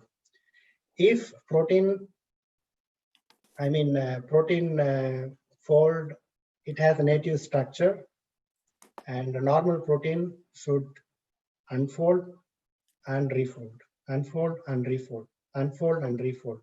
This happens in your body naturally. If protein does not fold to native, it stops somewhere in the unfolding, or it does not goes to native state, which is misfolding. That causes diseases. That causes often it is toxic for any living cell. So this is protein folding and unfolding. Sir, So yeah. yes, sir. A question has been raised in YouTube, sir, by David Daniel. Yeah. How to achieve high selectivity in metal oxide based biosensors? That is in bracket, they are given hydrogen peroxide. So for high selectivity is you need to have the good nano dimers, and the distance between the monometers should be very small and not very big.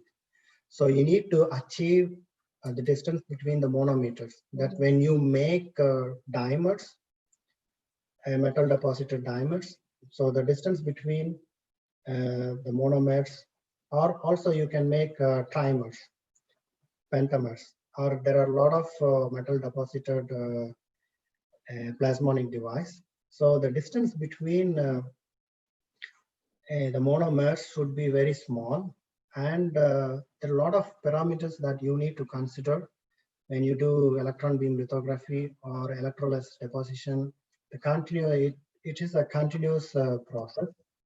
I can show you. Yes, thank you, sir. Yeah, I can show you my slide. Okay, Yeah, okay. so Okay. you need to consider a lot of parameters. So first you need to select substrate, which is calcium fluoride, and ITO and selenization. Selenization is one good a process that help to adhere your nanometer, your nanodimers to the surface.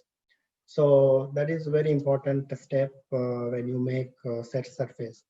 And then each and every step you need to be very careful when you make a set surface. Otherwise, you lose your sensitivity and selectivity. And after making, you need to, I told everything in a simple way, but you need to make, you need to keep your sample, ultra low concentration of sample in the dimer location. So you will get enhanced signal. So Okay, that sir. was my suggestion. Thank you, sir. Thank you, sir. Next question in YouTube by Pooja Jetty. Can you give a disadvantage of biosensors? I don't see any disadvantage of biosensors, uh, the precision, when you lose precision, that goes wrong. All hard work goes wrong. So that I say that when you make, you be very careful and very precise. So the precision is the main factor when you make biosensors. So that is the one disadvantage what I see when you make biosensors. So Okay. biosensors is always achievable. The only thing need to be very careful and precise and dedication.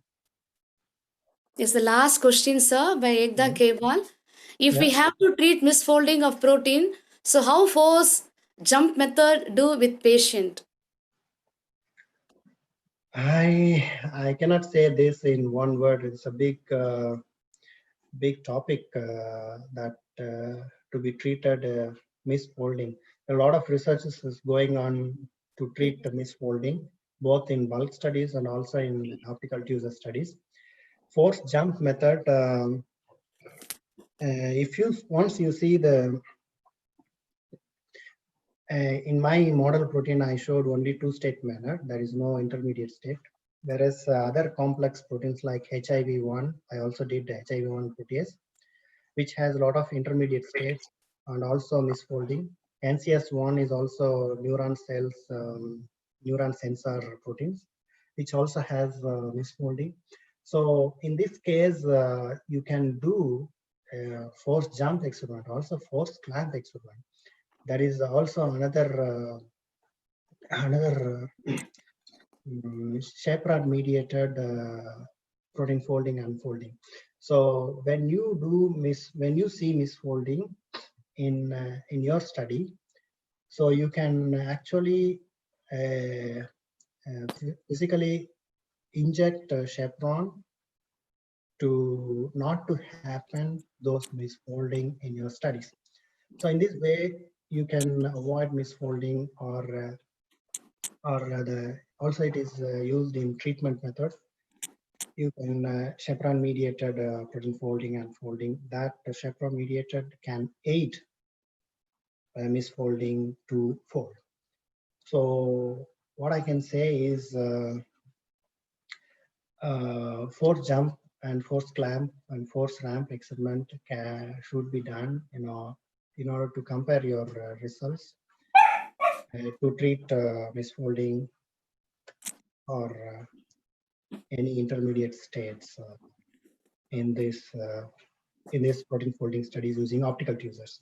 Because I showed only the simple protein, which has only two-state protein. There are n number of proteins that also complex behavior. Yeah. Thank you, sir. Thank you very much for patiently answering to all our questions raised by the participants. No problem. Dear participants, it looks like we have covered all of your questions. I think so. With this, we close the first session. Thank Yeah. you, sir. Thank you once again. Now, without further ado, I invite Dr. S. Anna Venus, an organizing secretary and an assistant professor of physics, to introduce our next speaker.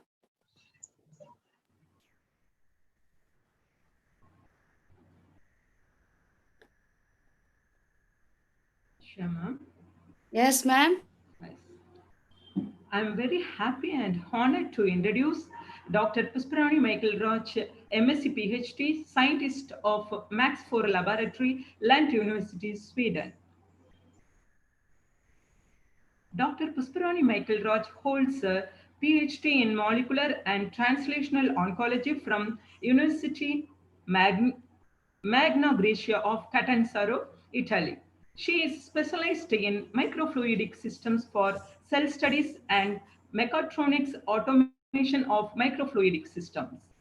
Her doctoral research was development of passive microfluidic devices for cell studies combined with portable and automated mini incubator. She did her master's in material science at Anna University, Chennai. Prior to research, Dr. Pusparani was a software engineer for 8 years, which motivates her in process automation and sensor integration for lab-on-chip applications.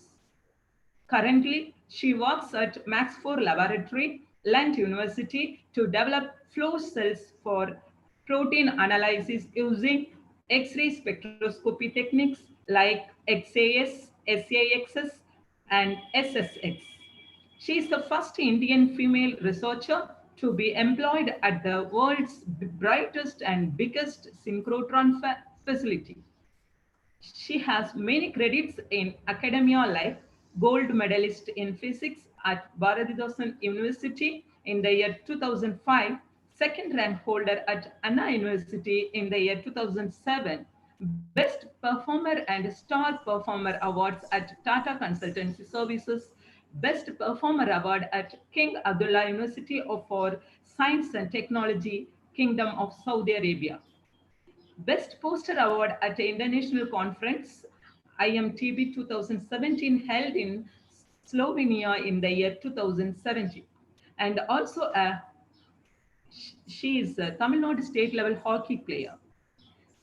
Research interests of Pusparani, Dr. Pusparani lies in micro-nano fabrication, micro-nano sensors, lab-on-chip, cell studies, atomic structures, and X-ray spectroscopy. Is there separate feedback form for each session? Now she is going to enlighten us with the topic microfluidics in X-ray spectroscopy and crystals, making the invisible visible. With this lighter note, I would like to welcome you, ma'am, to share your knowledge. Yeah. Welcome, ma'am. Good morning, everyone. Thank you. Thank you, Dr. Anna Venus, for your warm introduction. And yeah, I think it's a little bit late. Okay, so without much ado, let me start the session.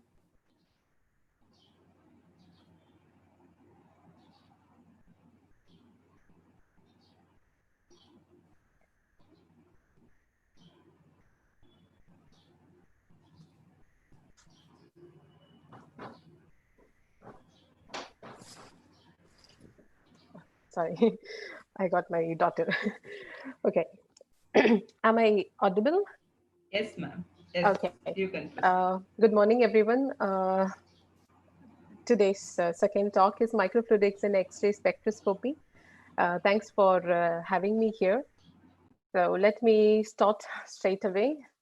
This is the agenda for today. I have to start with microfluidics, the principal fabrication applications, a couple of applications that I've worked in, and later with X-rays, but not in depth, I'm afraid.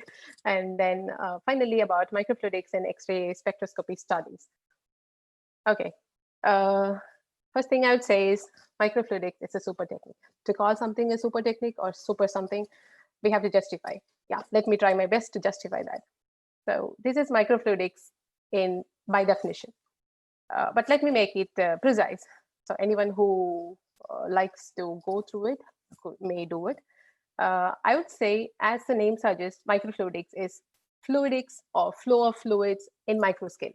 So in general, microfluidic devices are in microscales like micrometers or sometimes even nanometers. That purely depends on the application and the affordability of the laboratory and research requirement.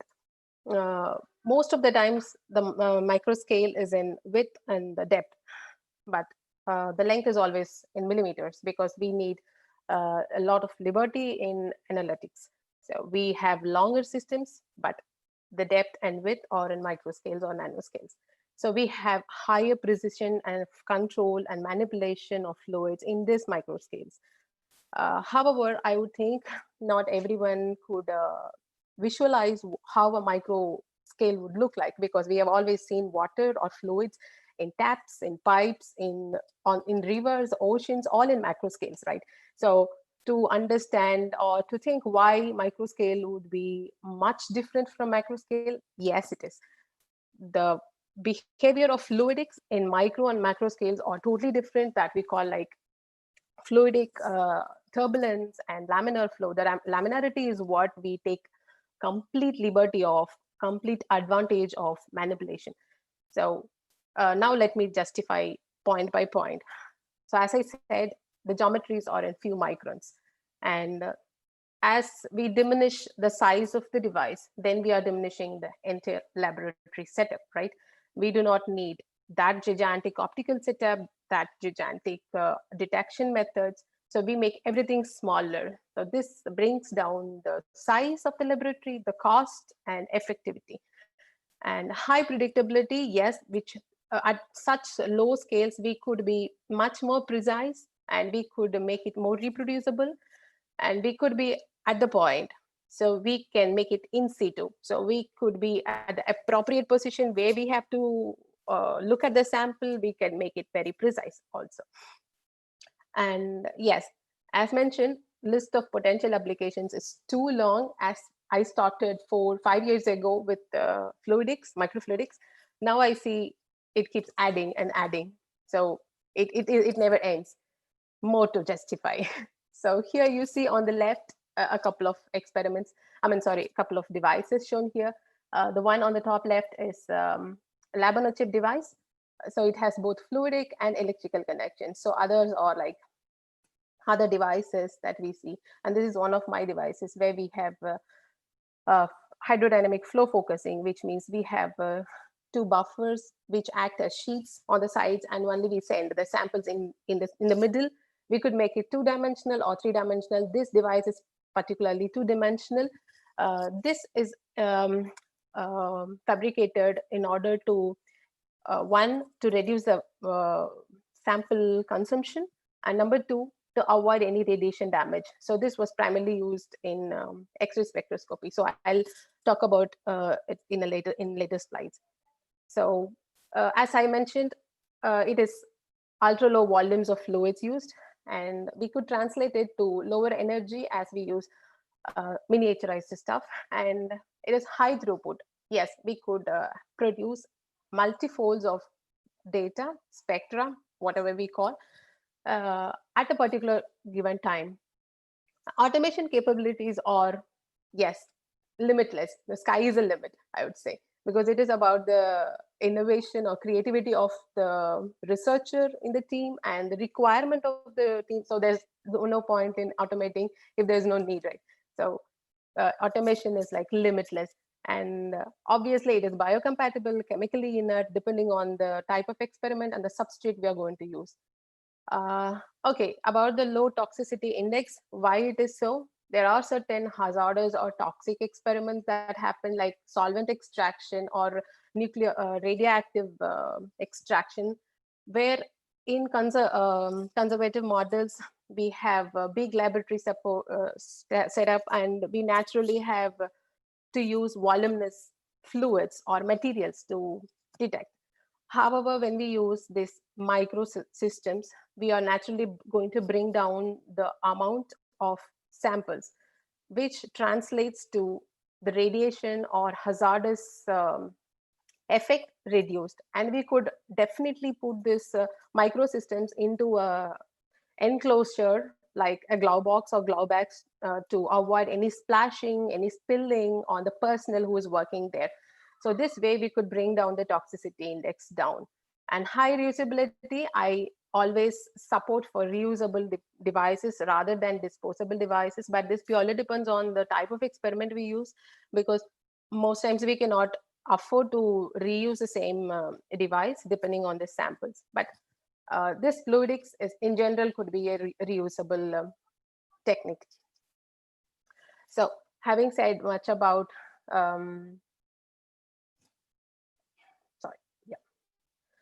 having said much, so we'd see microfluidic device in action. So this is a simple PDMS polydimethyl siloxane device. This is fabricated with one inlet and two outlets. You see it is injected with a normal syringe and needle. So this is an active system, which you will understand in a couple of seconds.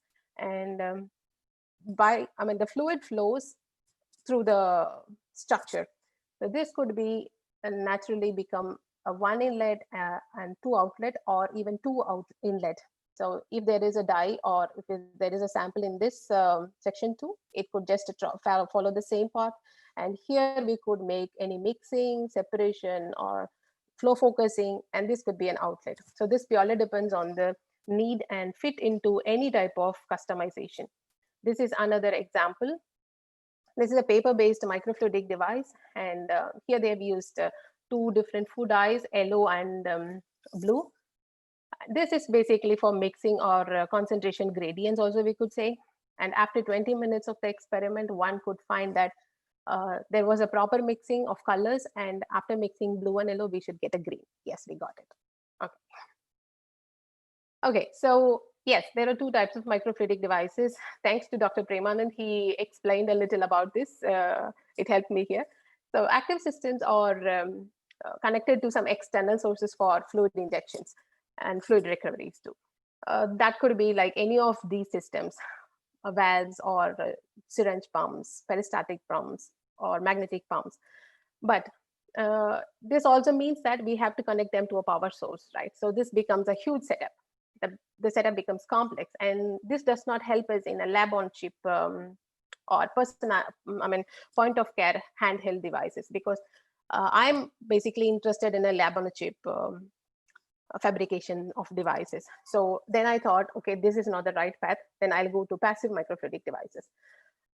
Passive microfluidic devices is mostly like the fluids are driven by osmosis or capillary forces, surface tension, pressure, high difference, gravity, anything. So there is a source well and drain well. The basic difference in height between the source and drain could travel or navigate the fluids from source to drain. And this is what we captivate and have our microchannel here in between these two source and drain channels. So we could have our investigation chamber or investigation point of interest at the middle, so that we capture in between. So this is the passive microfluidic device. Okay, let me give insight about my first passive microfluidic device for cell culture application. This was fabricated using polymethyl methacrylate and optically transparent thermoblast. So thermoblast is not so eco-friendly, I know, but it is highly reusable. So I decided I should use this optically transparent and chemically inert biocompatible, highly reusable material for this application. And also my fabrication was micro machining. So machining fine structures like 100 by 100 microns. I think machining was very nice on this particular substrate. So we went on this substrate.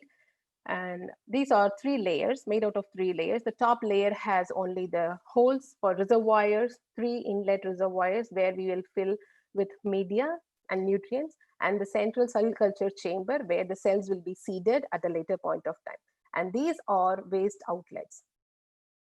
Intentionally, we made a lot of waste outlets because, as I said, this is a passive device. Once we fill the device, we leave it for 7 days. That was our initial plan. We have to leave it for 7 days at least in a row to start its own culture.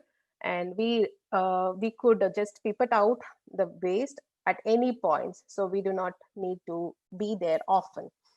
That is the main intention. So here you could see 3 micro channels, 100 by 100 microns in width and depth, but they are longer, like 60 millimeter, and they are isometric, so that we should expect equal diffusion in all sides into the central cell culture chamber. And this is an outlet microchannel, which is 100 by 100, but they are shorter. It was only 20 millimeter, intentionally again, because we just wanted to ignore the waste as soon as possible, as quick as possible. We did not want it to stay longer in the chamber. Okay, this is the final assembled device. Quite interesting to see it.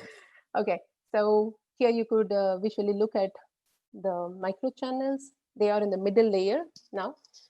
The most important or interesting factor of all these numbers, I would say, this volume loss, because the total reduction of volume was only 2.64% per day per tank.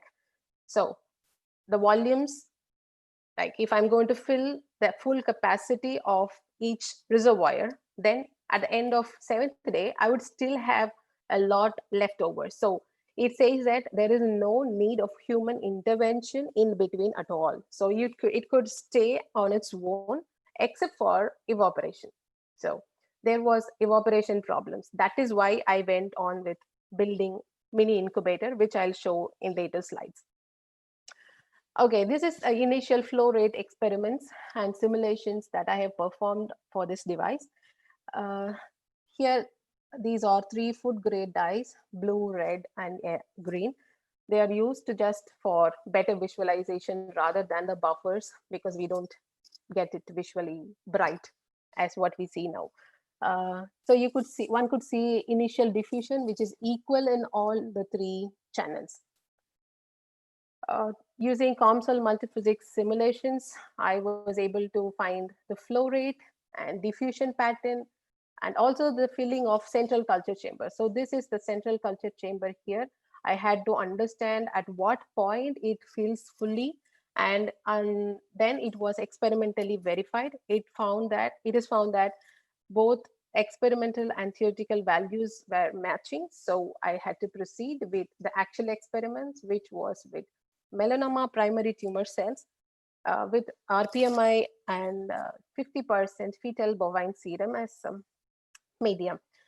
As you see here, this is the initial cell seeding at 0 hours, and after 24 hours and 48 hours, we found that the cell numbers doubled, which was the expectation from the experiment. And the most interesting 2 factors, one is the elongation of these cells. When you compare it between the initial seeding and at the end of 48 hours, it is elongated, which is typical of this type of melanoma cells. And number 2 is there is no acidification of the medium. It means it is shown by the color of the container, so the chamber. This is because even if it is passive, there is a continuous replenishment of nutrients. That is what it means. So there is not the same medium that has stayed over in the cell chamber. As I mentioned before, why we wanted the waste to be exited as fast as possible. Yes, this was the reason. We wanted the new nutrients to come into the system. So yeah, quite good and positive about the device. So this is the second device. It is about chemotaxis studies. Chemotaxis is movement of cells towards chemical gradients, and this is most important in oncology studies. So the device what I built has a working principle of simple diffusion, which means that there is, these 2 are the source reservoirs and drain reservoirs. So you can easily relate of the passive system that I've shown before. So there is a flow from A to E and B to F. That is a normal driven flow, right? Capillary driven flow. Whereas there is no flow between in the transverse channel, this channel C to D, there should not be any flow, but there should be diffusion. That is what we expect. So either at C or in D, we have chemical gradient available, and there should be movement of cells from C to D or D to C accordingly. So this is the principle of this device. And you could see the CAD designs here, which I have done in SolidWorks. These again is made of PMMA, 3 layers, and middle fluidic layer, which has the drain and source reservoirs connected by longer microfluidic channels. It is intentionally made longer because we wanted higher fluidic resistance, and these two are the central chambers, which are our interest, region of interest. So paying a closer attention here in the central reservoirs, you could see some barriers. So some elevations we have made, because as you see here, there is a natural flow in this x-axis. So if there is going to be a cell added, I mean, the cells are added here in B, we were afraid that the cells would get flushed off in this flow. So for that reason, we wanted to add these barriers, and this helped us a lot in keeping the cells intact in these reservoirs. And yes, this is the final device. Again, this device was fabricated by micromachining and solvent-assisted bonding. Okay, to characterize the device, I again used food eyes, better visualization effect. Yes, so this is at 0 hours, and after 24 hours, I would say this was the condition where there is, I mean, these two are food eyes, and here we have water, plain DI water in all the other reservoirs. So there was a natural capillary driven flow, and we could visibly see that these respective dyes were filled in the tanks. And using ImageJ software, I was able to capture these moments and find that the stability of the device was attained after 8 hours. But ideally, as I said, in the principle, there is a flow only in the X direction. There should not be any flow in the Y direction. But now I mentioned that the stability attained after 8 hours. Why? Yeah, because realistic conditions are different, way different from ideal conditions. Number one is there might be a small difference in loading of these reservoirs. There could be smaller microliter difference in volumes that could definitely bring instability in diffusion or in the Y direction, or even the device itself. There is a difference in the height of these reservoirs. As we say, they should be 6 millimeter in height, but maybe it was 5.8, 5.9, which we could not even have control of. So there are some natural parameters which involves instability, and that creates instability. So we had to wait for the system to get stabilized on its own, and we found that after different volumes of testing, we arrived at this stability after 8 hours.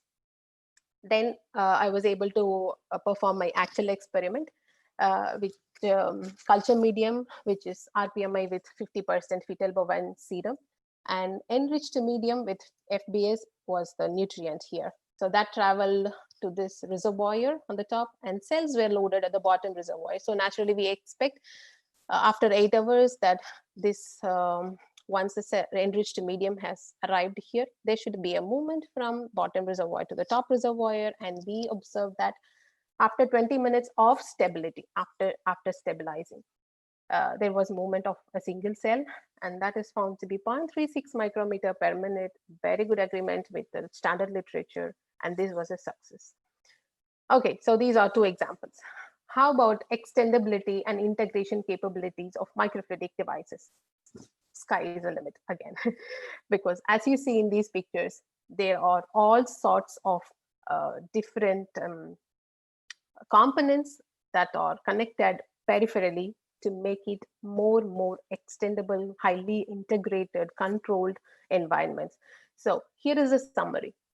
One could think of having fluid control in the chip. These are all on-chip functions. So fluid control via pumps, valves, mixers, and actuators. There are some valves also built on chip, like they are quite impressive about it. So they can turn on and off for a liquid movement, liquid flow, and sorting, separation, recovery mechanisms, which are all quite impressive analytical points from the lab-on-chip devices. So they could be like using membrane or acoustics, acoustophoresis or magnetophoresis chromatographic methods. Detection methods are mostly optical, as we have seen, waveguides, plasmonics, fluorescent dyes. Yes, electrochemical and mass spectrometry is again gaining much interest here. Automation, yes, most of them have fluid handling, automation capabilities in fluid handling using robotics and ambience control, like any of the parameters. They could have any sensors and parameters for temperature, pH, oxygen, and urea, ammonia. Yeah, purely depends on the type of experiments we do. And remote access, yeah, there are some publications where they have given great setup which are completely automated, no need of manual intervention. And yes, they have cell culture experiments with high throughput, like 380 well applications, so on. Imaging, yes, one of the most interesting and crucial parts, I would say, because when we collect time-lapse imaging for the entire duration of the experiments, then we could definitely have idea or interpretation at what point what has happened, how the changes have brought in to the system. So imaging is very, very important or essential. Okay, this was the most talked about mini incubator. Yes, as I said, when we started cell culture experiment, we found that the fluids were evaporating because it was on an open stage. So this is our inverted fluorescence microscope that I worked with. So this was open system. When we kept the device simply on that, the fluids evaporated in no time, this was open, right? All these reservoirs are open. We had it open intentionally so that we could pipette it. So there was other reasons why we had to go for this type of devices. However, then to avoid evaporation, we had to build a mini incubator, which is again made out of PMMA. It is optically transparent for two reasons. One is fluorescence microscopy. It has to detect or it has to image the cells. And number two is for my visibility. I wanted it to be optically transparent to visualize what happens at what time. So as you see, there are two thermal pads connected to the the mini incubator. This is to maintain and control the temperature. Naturally, we would have a microcontroller, which is Arduino Uno in this case.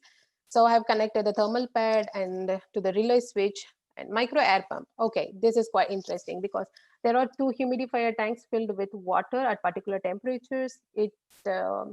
This micro pump was connected to a tube and inserted into these humidifier tanks. This helped in bubblification effect that resulted in the required humidity. As you see here, it has achieved 100% humidity, which was the expected humidity percentage within the biological experiments that we have performed, and temperature we required was 37 degrees. So this was taken initially, I would say.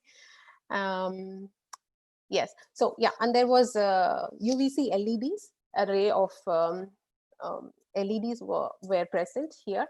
This is again to sterilize the ambience. So after every experiment was performed, since we have involved all biological samples, we wanted to sterilize the entire setup.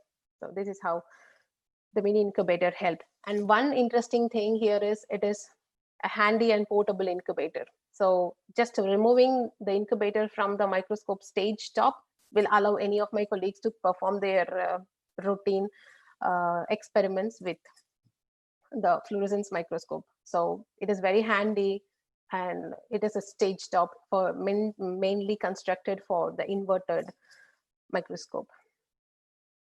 And okay, these are simulations. So I'm equally interested in simulations. So I did some simulations to see how did the incubator perform for relative humidity and temperature. As we see, it has arrived 100% humidity in like less than 4 hours. But this was much reduced in later times because initially I used room temperature water, then at elevated temperatures, I found that, yeah, naturally the humidity got 100, arrived 100% in lesser time than 4 hours, and temperature as well. Okay. Okay, much said about the devices. It's about the materials. So what are the materials we could use to fabricate these microfluidic devices?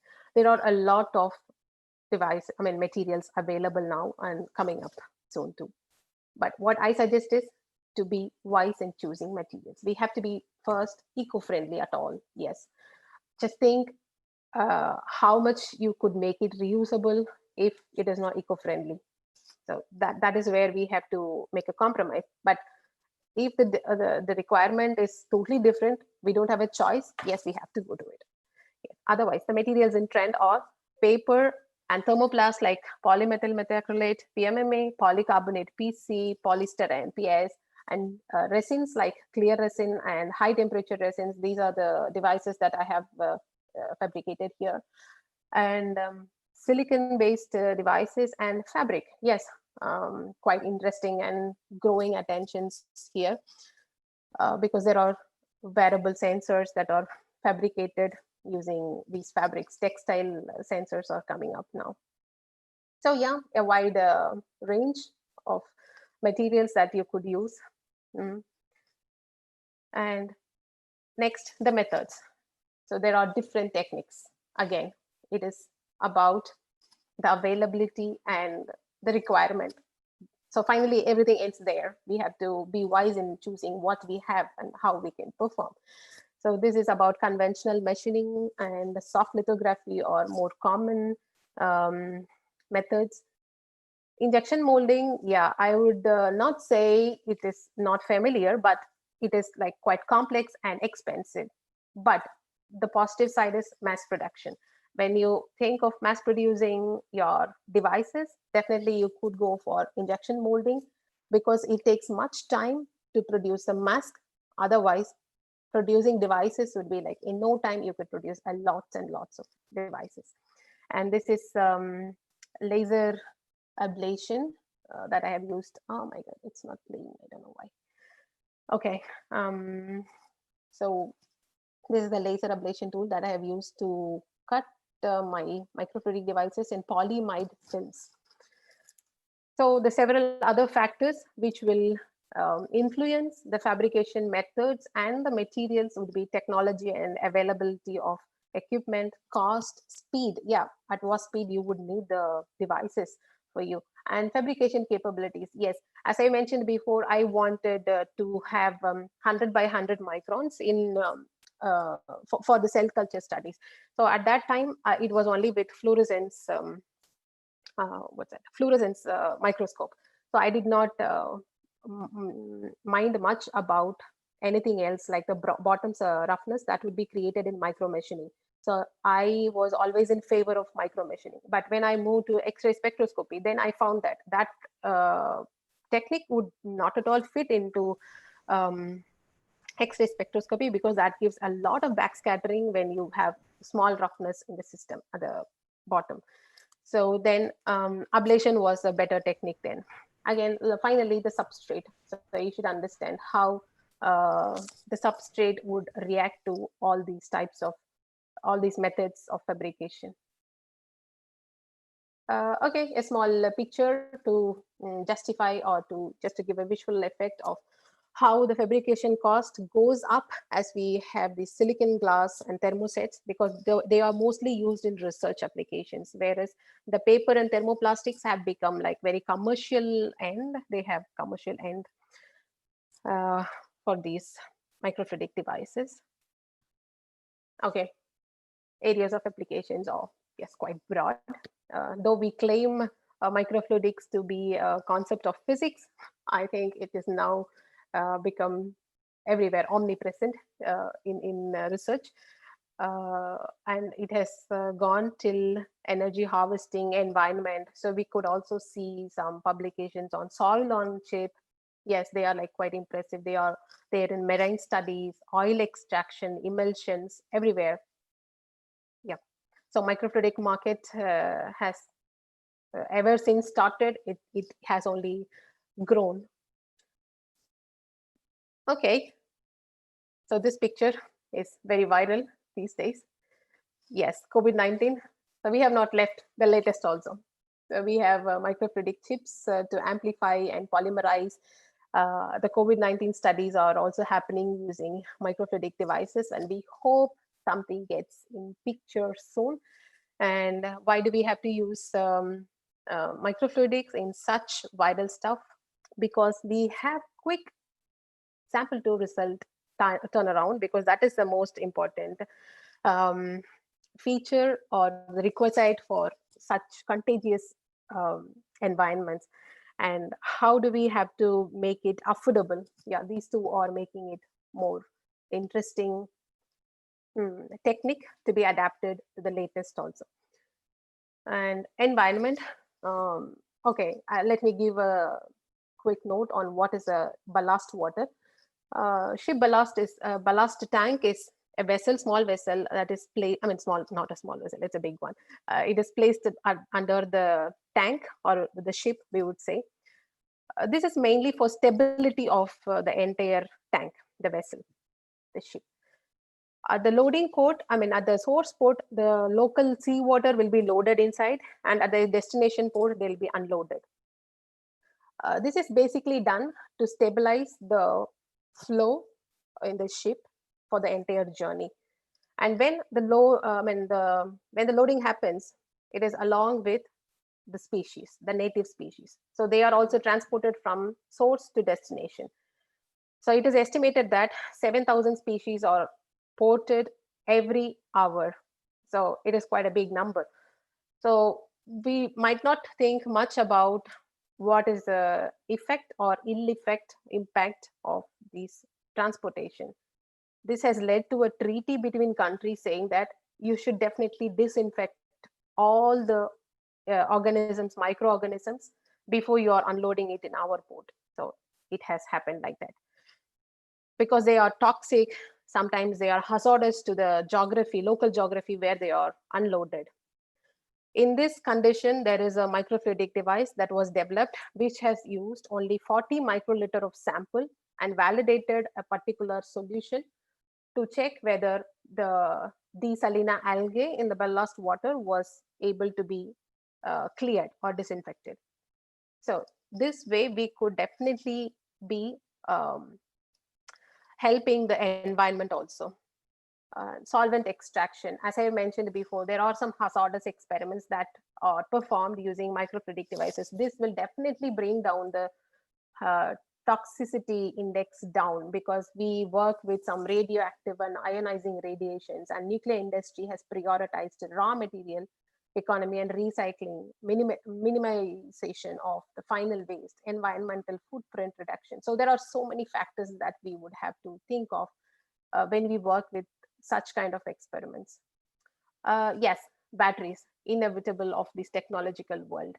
There are also paper-based microfluidic devices that are capable of generating its own power when sample is added. So this is the area when the sample has to be added, and this battery is called fluidic because it turns on only the fluid when the sample is added to it. And this is the LED array assay, which will help us to identify whether there is a flow of current. Since it is fluidic, then we say that the quantity of electrolytes and electrodes are limited, and they are used only when the sample is added there. So this translates to the amount of hazardous waste that we have produced. And this could definitely be an alternative to button batteries and handheld point of care devices. Okay, as I have mentioned in my cell culture application, there was a lot of waste produced. So what do we do with the waste? Yes, there are some research that is also happening with harvesting energy from waste. So that is definitely good about these microfluidic devices, because whatever we generate after the cell culture experiments, they are fed into the system with catalyte and analyte inlets, and they are able to produce a power of 5.2 microwatt, which is not definitely bad at all. Okay, so now let's move on to X-ray spectroscopy. The basic principle of X-ray spectroscopy is well known. So it detects and measures photons at wavelengths in the X-ray portion of the electromagnetic spectrum. So we get some chemical and elemental information of the matter. As you see the electromagnetic spectrum, we have both non-ionizing and ionizing areas where the X-rays have a better or higher frequency than the non-ionizing region. And we were able to look into the invisible also. This is a size comparison, and now I'm working in this region, so somewhere between here. Yeah, quite impressive. Okay, so what is synchrotron radiation? So imagine there is an electron that is traveling at the speed of light, and that too it follows a path of an orbit. So that is done by bending magnets. A lot of bending magnets are in place, and that emits a continuum of electromagnetic radiation, and that is tangent to the orbit, tangential to the orbit. That is how we emit the synchrotron light. And this is the structure of beam lines at Maxford laboratory. So here is an injection source that gets to the smaller ring and bigger ring, as we call it. The ring R1 is the soft X-rays. R3 is hard X-rays. R1 has 1.5 GeV and R3 is 3 GeV rings. And I particularly work at Boulder. This is a beam line. Okay, so why and what are the properties of synchrotron radiation? Why do we have to choose synchrotron? Because they are tunable. It means that it is not with fixed beam energy. We could tune the energy from lower level to a higher level depending on the type of beam lines, the capabilities of the beam lines. So I've shown you different beam lines, right? I work at Boulder, and we have the tunability from 2 keV to 50 keV. So we could work at slightly lighter atoms to heavier atoms. And also we could work at different energy levels. And yeah, brightness, yes, they are highly collimated. They are parallel arrays, and they are micro-focused beams. So we do not have any dissipation. What we use particularly at our beam line is the smallest is 10 micrometer square, and the biggest is 1 millimeter square of beam size, I would say. And this is a short pulse radiation, mostly linear and coherence.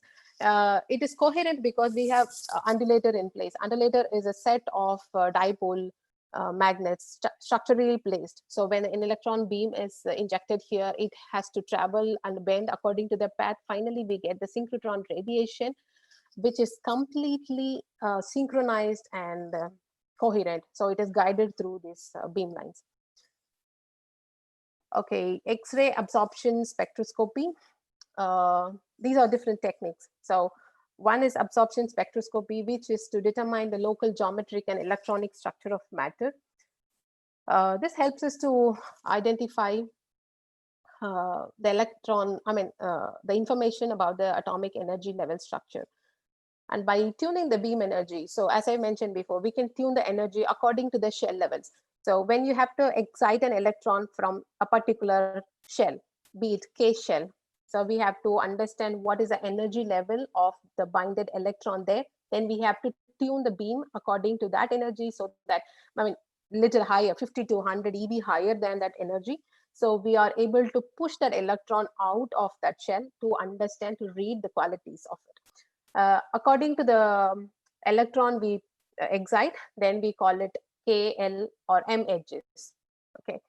There are two portions of absorption spectroscopy. We would have XANES and XAPS. XANES is X-ray absorption near edge structure. That is when the electron is excited. So we confirm the presence of an atom, what we are looking at with this XANES. It shows a valence state, energy bandwidth, and bond angles. Whereas XAPS is the extended oscillatory structure. I would show you the picture quickly. So this will give an information about the interatomic distances and what is a neighborhood atom and what is the lattice dynamics at that particular state. And what kind of samples we could use, like it could be gas, solids, or liquids. All three phases could be used. So yes, this is a typical spectra that we have obtained for one of our microfluidic devices using lead acetate sample. and lead chloride in aqueous solutions. Okay, so a typical spectrum would look like this, but here we have two. Okay, this is the Zane's part. So getting this peak, we confirm that there is lead because this is used with 13,000 EV. I will show you quickly how we confirm this. And this is the oscillatory part, XAPS. From this portion, we get a lot of information about the neighborhood atoms and how they are bonded together. So this is a periodic table, a regular periodic table, but it has both absorption and emission energies. So maybe now you could have a look at how it looks like. We get information on the excitation energies or the emission energies of each atom at the core levels. So the first 88,000 kV is the required energy for K shell electron. But as I said, we have limits in Boulder to work only with 50 keV.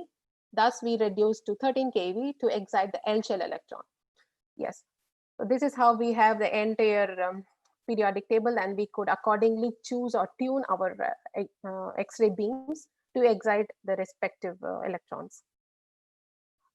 Okay, getting back to microfluidics. How do we connect, or how do we integrate microfluidics into these absorption and other spectroscopy techniques? We have better considerations to be made because it is not a normal lab setup. It is completely locked or a closed ambience environment. So once we start our experiments, we cannot have access to it. So we should think more wisely about how and what we use. Number one is the device thickness. So we cannot have any thicker devices more than 1 millimeter, as we might work on transmission. That is, the sample could stay here, the device. The beams from here may pass through and we get detected in transmission, or we could get it in fluorescence, the scattering also. So this device thickness should not be more than 1 millimeter. And path length is how much length and how far is the X-ray beam is traveling through the sample, so that we get to read a lot of information from the sample. Thicker, more the information. And flow rate, yeah, typical of any microfluidic devices. But here we have to consider that at certain flow rates, we will definitely damage the sample. So that is called a radiation damage. And that depends mostly on the particle size and viscosity of the samples. So it is purely like we have to do some mathematical calculations on how to arrive which flow rate is optimal for any experiment. Sample width should always be bigger than beam size, because if you're going to have larger beam size and sample is flowing lower, smaller than that, narrower than that, then we make the beam go astray and we might not get as much information as required. And finally, the fabrication material. Yes, that should be X-ray transparent. That is most important. Otherwise, we would have some leaking or damaged devices at the end. Okay, these are a couple of devices I have developed and others from the other publications. You could see that they are made out of clear resin or high temperature resin, polyimide films along with glass slides, and TiO2 titanium oxide coated glasses. So these are some microfluidic devices available. And what is radiation damage? Because of high intense beams, they are highly intense. Okay, these beams, they hit at one particular spot. We are interested at a particular spot, then we keep focusing at the same point for a longer time. Either the sample is interacted with a beam and that gets reduced, as what here is the example. It is a copper salt, and we were like hitting it for more than half an hour, and we found that the flow was completely blocked. Then we had to bring the device out to look at under the microscope that it has reduced and it has deposited, completely blocking the flow at all. So this is bright field and dark field. And there are also chances to deform the channel itself, the device itself. Finally, then we could have leakage of the devices. This is another technique in X-ray spectroscopy, which is small angle X-ray scattering. So as the name suggests, with a small angles, we scatter on the samples to get the diffraction patterns and scattering patterns. So normally the range of angles used will be 0.1 to 5 degree. At COSAX, one of the beam lines at max 4, we have used we are using 4 degree. And yes, so this is the image for the SAX and VAX. VAX is a wide angle X-ray scattering. So you could typically move the detectors to make it like either SAX or VAX, depending on the type of information you're looking at. So making it a small angle or wider angle. Yep. And these are the microfluidic devices available in SAX. So they are mostly hydrodynamically flow focused, because we do not want the samples to be deposited on the channel walls as we are hitting with the intense beams. They might get reduced or they may get aggregated. These proteins have the tendency to get aggregated also. So yes, so then we have it focused, flow focused, and we have other opportunity. The other reason why we have to make it flow focused is to get minimized with the usage of volumes of samples, because most samples what we work are generally human spinal fluids and some archaeological samples, which are really rare and precious. So we cannot simply ask for generous volumes of samples. So typically they range from some 500 microliters to picoliters also sometimes. So just you can imagine how precisely and how consciously we have to use all these samples, and effectively too. Next, other technique for crystallography is serial synchrotron crystallography, which is very common these days, because we could collect data in multiple times, multiple thousands of times of protein microcrystals in few minutes. Fixed target SSX is gaining more interest here, and sample loading is usually like with a pipette. They pipette all the microcrystals on a film and the filter, and one day only the liquid will get filtered out, leaving the microcrystals getting trapped on these filters. Then this filter is sealed with thin mylar films to avoid any dehydration of these crystals. As everyone knows, these microcrystals, protein microcrystals, are really hard to crystallize, and they are very, very precious also.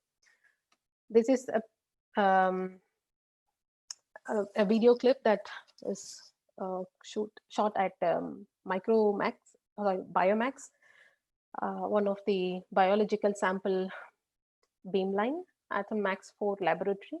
So this is completely robotic, and remote access is happening there. At COVID-19 times, so many users, like, they appreciated using this kind of remote access. Now, at the time when we are shooting, some other users are using it remotely. So they have now removed their samples and fixed it to the target. And now it is getting diffracted. X-ray diffraction is happening there. So this kind of robotics is also possible with Biomax at Max 4 laboratory. From a single crystal, diffraction pattern is collected, and they map it to electron density, which leads to protein models. This is not my subject, but I just wanted to show what it is meant to. Microfluidic devices in SSX are similar.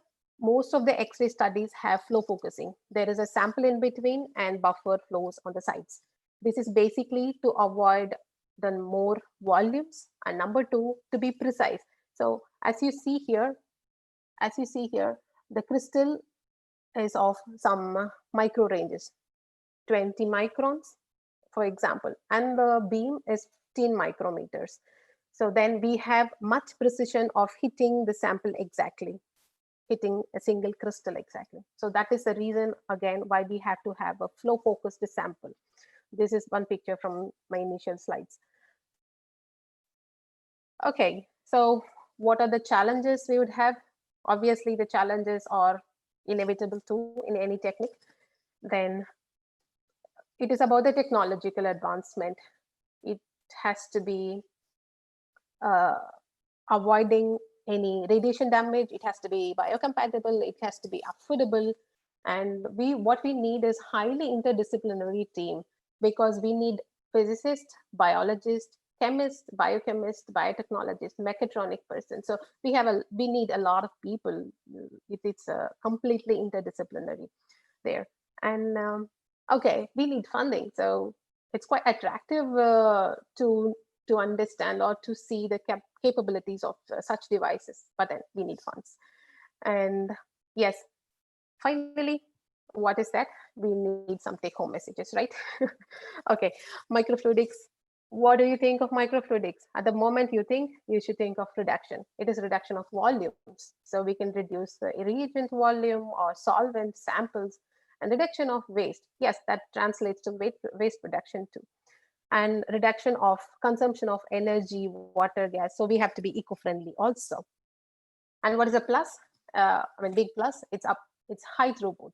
So we could have accurate and precise conditions at faster speeds. And multifold capabilities. Yes, we could study crystals either in normal diffraction pattern, or wax points, or even SSX. So we need metalloproteins, metalloenzymes for X-ray absorption spectroscopy. Okay, coming to the last slide. Tough times, these times, but they don't last, we suppose, we expect. And our sincere thanks on behalf of Emmanuel too, to St. Xavier's College and Department of Physics, to Reverend Dr. Father Maria Das S.J., Reverend Father Alphonse Manikam S.J., Dr. Premanand, Dr. Helen, Dr. Anna Venus, and all organizing committee. Thank you so much. And I sincerely wish all the participants all the best and for their future research. Thank you.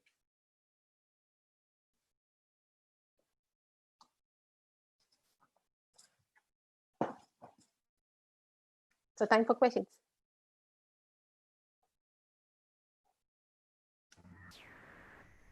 Anna Venus? Yes, ma'am. Anna Venus? Yes. Ah. Thank you, ma'am. Ma'am, is it audible? Yeah. Thank you. Yeah, welcome. Yes. The session was highly informative.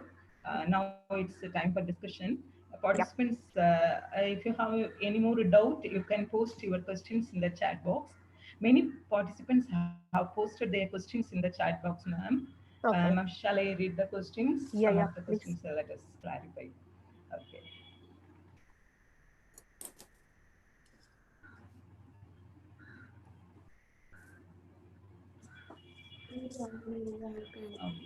Ma'am, one question it has been asked, that is, what is PBS buffer?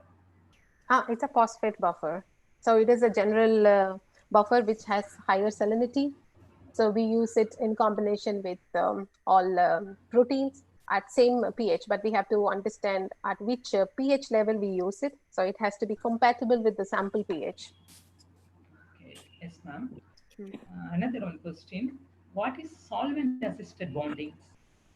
Okay, yeah, that's a good question, because we have 3 different layers. So what I've shown is like milling 3 different layers of PMMA. So we have to have them bonded together to make it as one final device. There are different methods of bonding.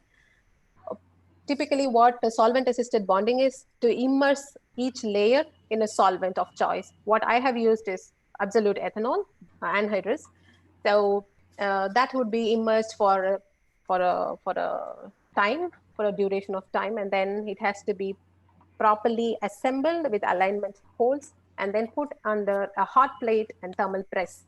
So we have to work on the temperature, pressure, and force. Yes, this is after that particular time we would find they are like bonded together, and I think mostly reverse bonding is not possible. So it has to be that tightly bond.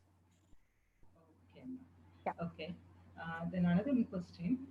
Devendra Singh sir has raised this question. How it is possible that electron travels nearly at the speed of light? That is the basic question. Yeah, yes. It is about the insertion device we have. So we have to, it is about the installation stuff.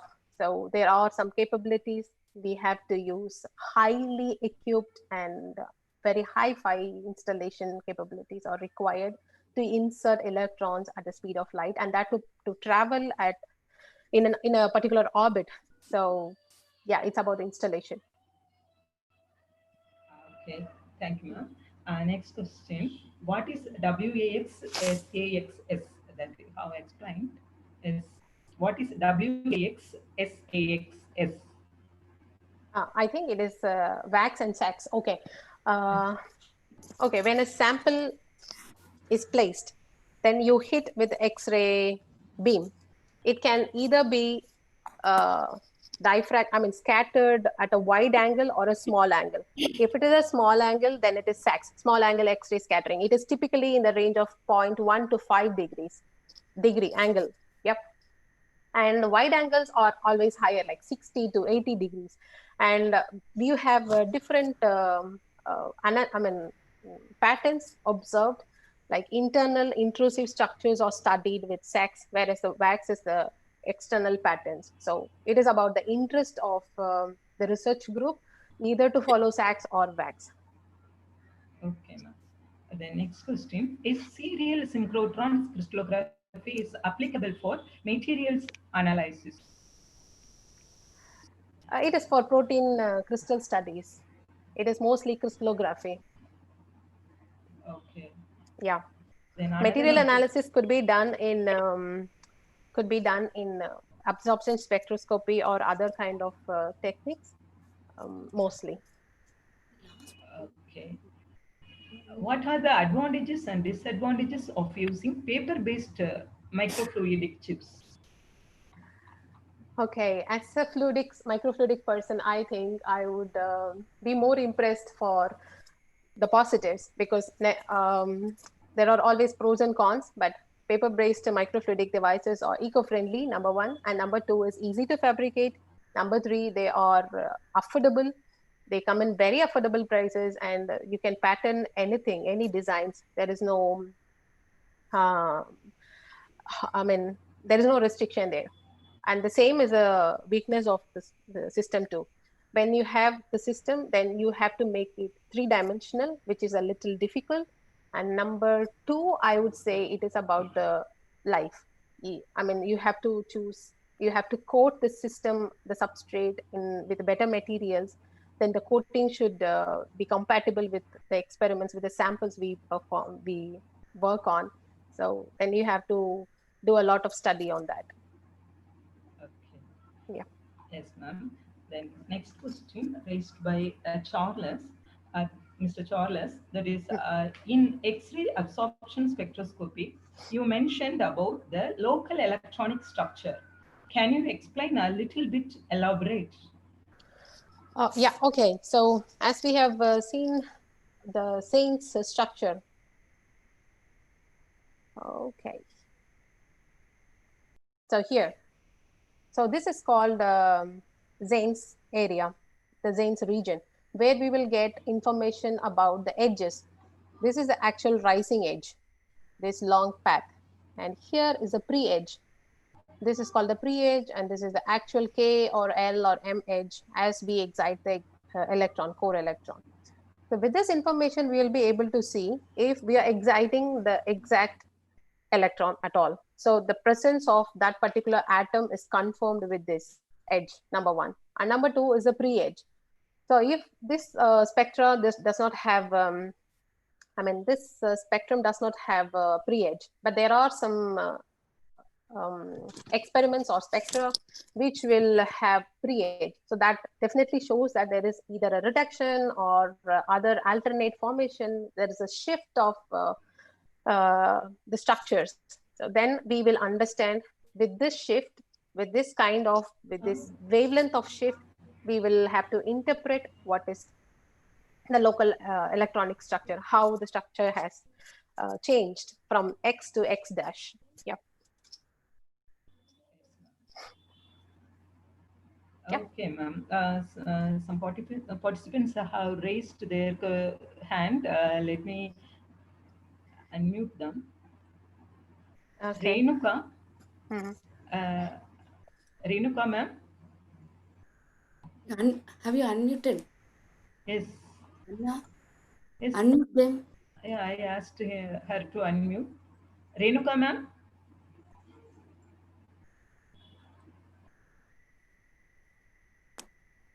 Okay.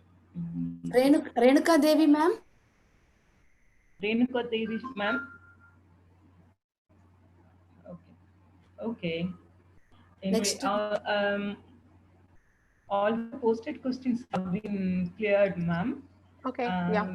We have answered for all the questions. Yes, ma'am. Excuse me, Anna Venus. Yes. Two more participants are raising their hands. Yes, Abhinida Devi and Jyoti Dalal Kapadia. they are not able to mute. Okay, okay. Uh, okay. Okay. Thank you, ma'am. Thank you for your clear explanation, ma'am. Thank you. Yes, ma'am. Thank you, Dear, dear dear Pushpani. participants, the feedback posted by the participants shows that they are impressed a lot by the talk of this session, ma'am. Oh, yeah, thank you. I'm so happy. Thank you, ma'am, for making this Yeah, session fruitful. yeah. Dear participants, the YouTube link of this webinar will be posted in the Telegram group also for your future reference. Okay, okay, Helena. Thank you. Thank Thank you, you. dear Pushparani ma'am. And thank you, dear Anna Venus. Now I request Dr. S. Anna Venus to propose the vote of thanks.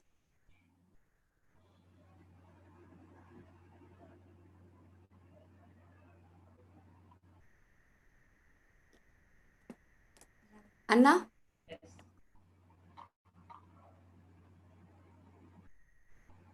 Oh, give thanks to the Lord, for he is good, for his steadfast love endures forever.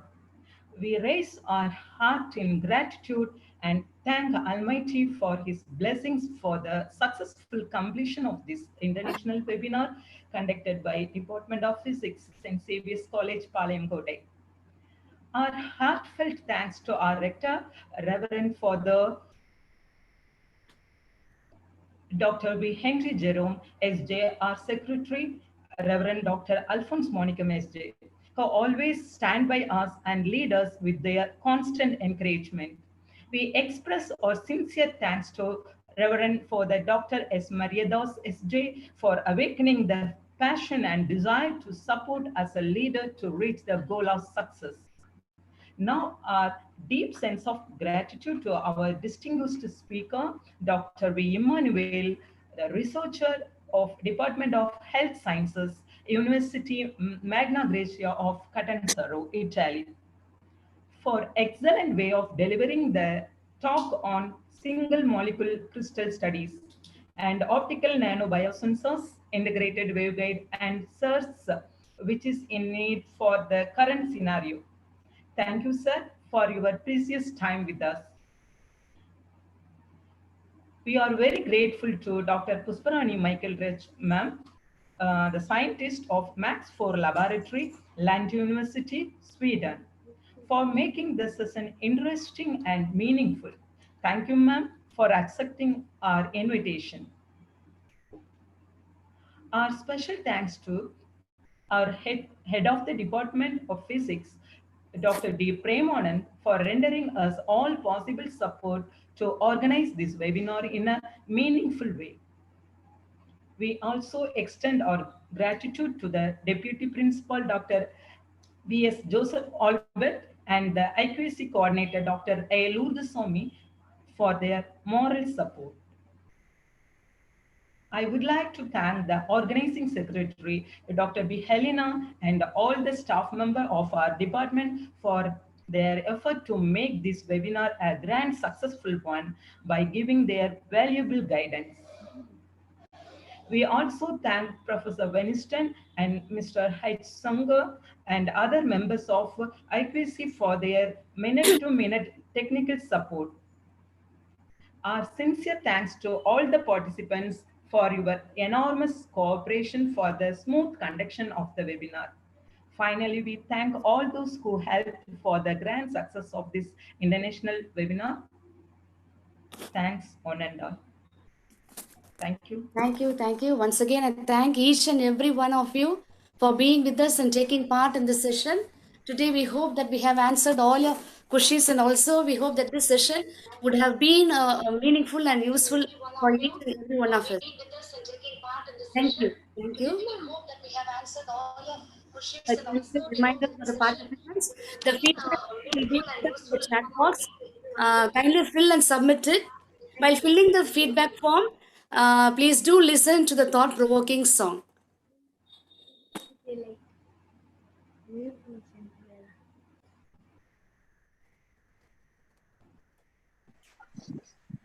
Ma'am, kindly post the feedback link too.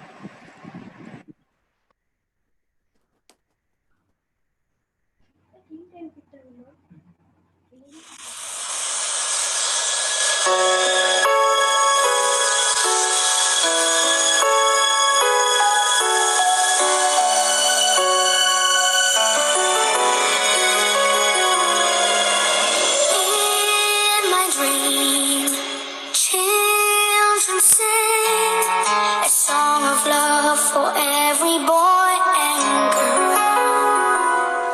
The sky is blue, the fields are green, and laughter is the language of the world. Then I wake and all I see is a world full of people in need. Tell me why does it have to be like this? Tell me why. Is there something I have missed? Tell me why. 'Cause I don't understand when so many need somebody. We don't give a helping hand. Tell me why.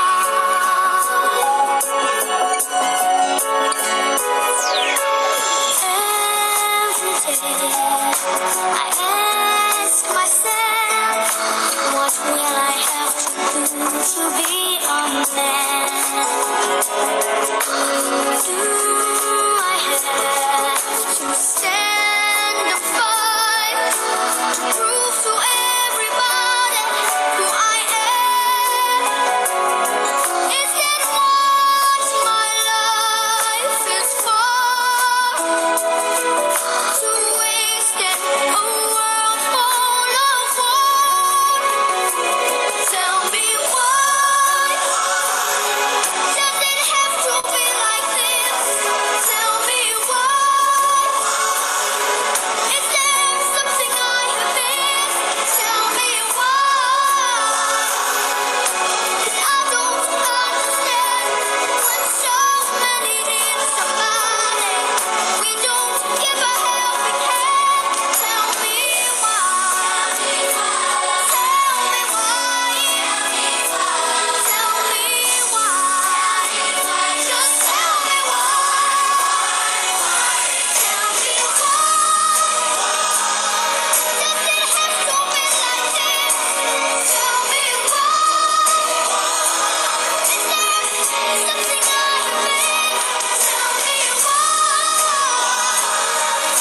'Cause I don't understand when so many need somebody. We don't give a helping hand. Tell me why. Tell me why. Tell me why. Someone tell us why we let them fall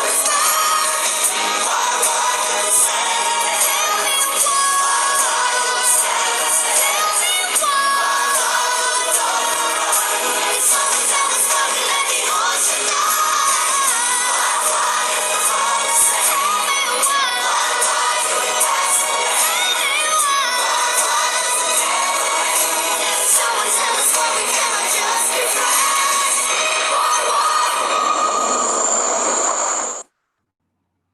So by this, we are coming to the end of the session.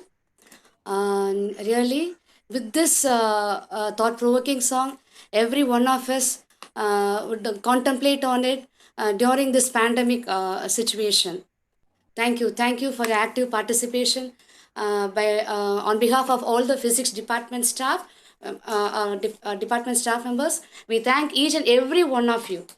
for being with us. So for any further queries, we have already posted contact numbers as well as our email addresses in the Telegram group. So you can contact us. So stay home, stay safe. Thank you. Bye.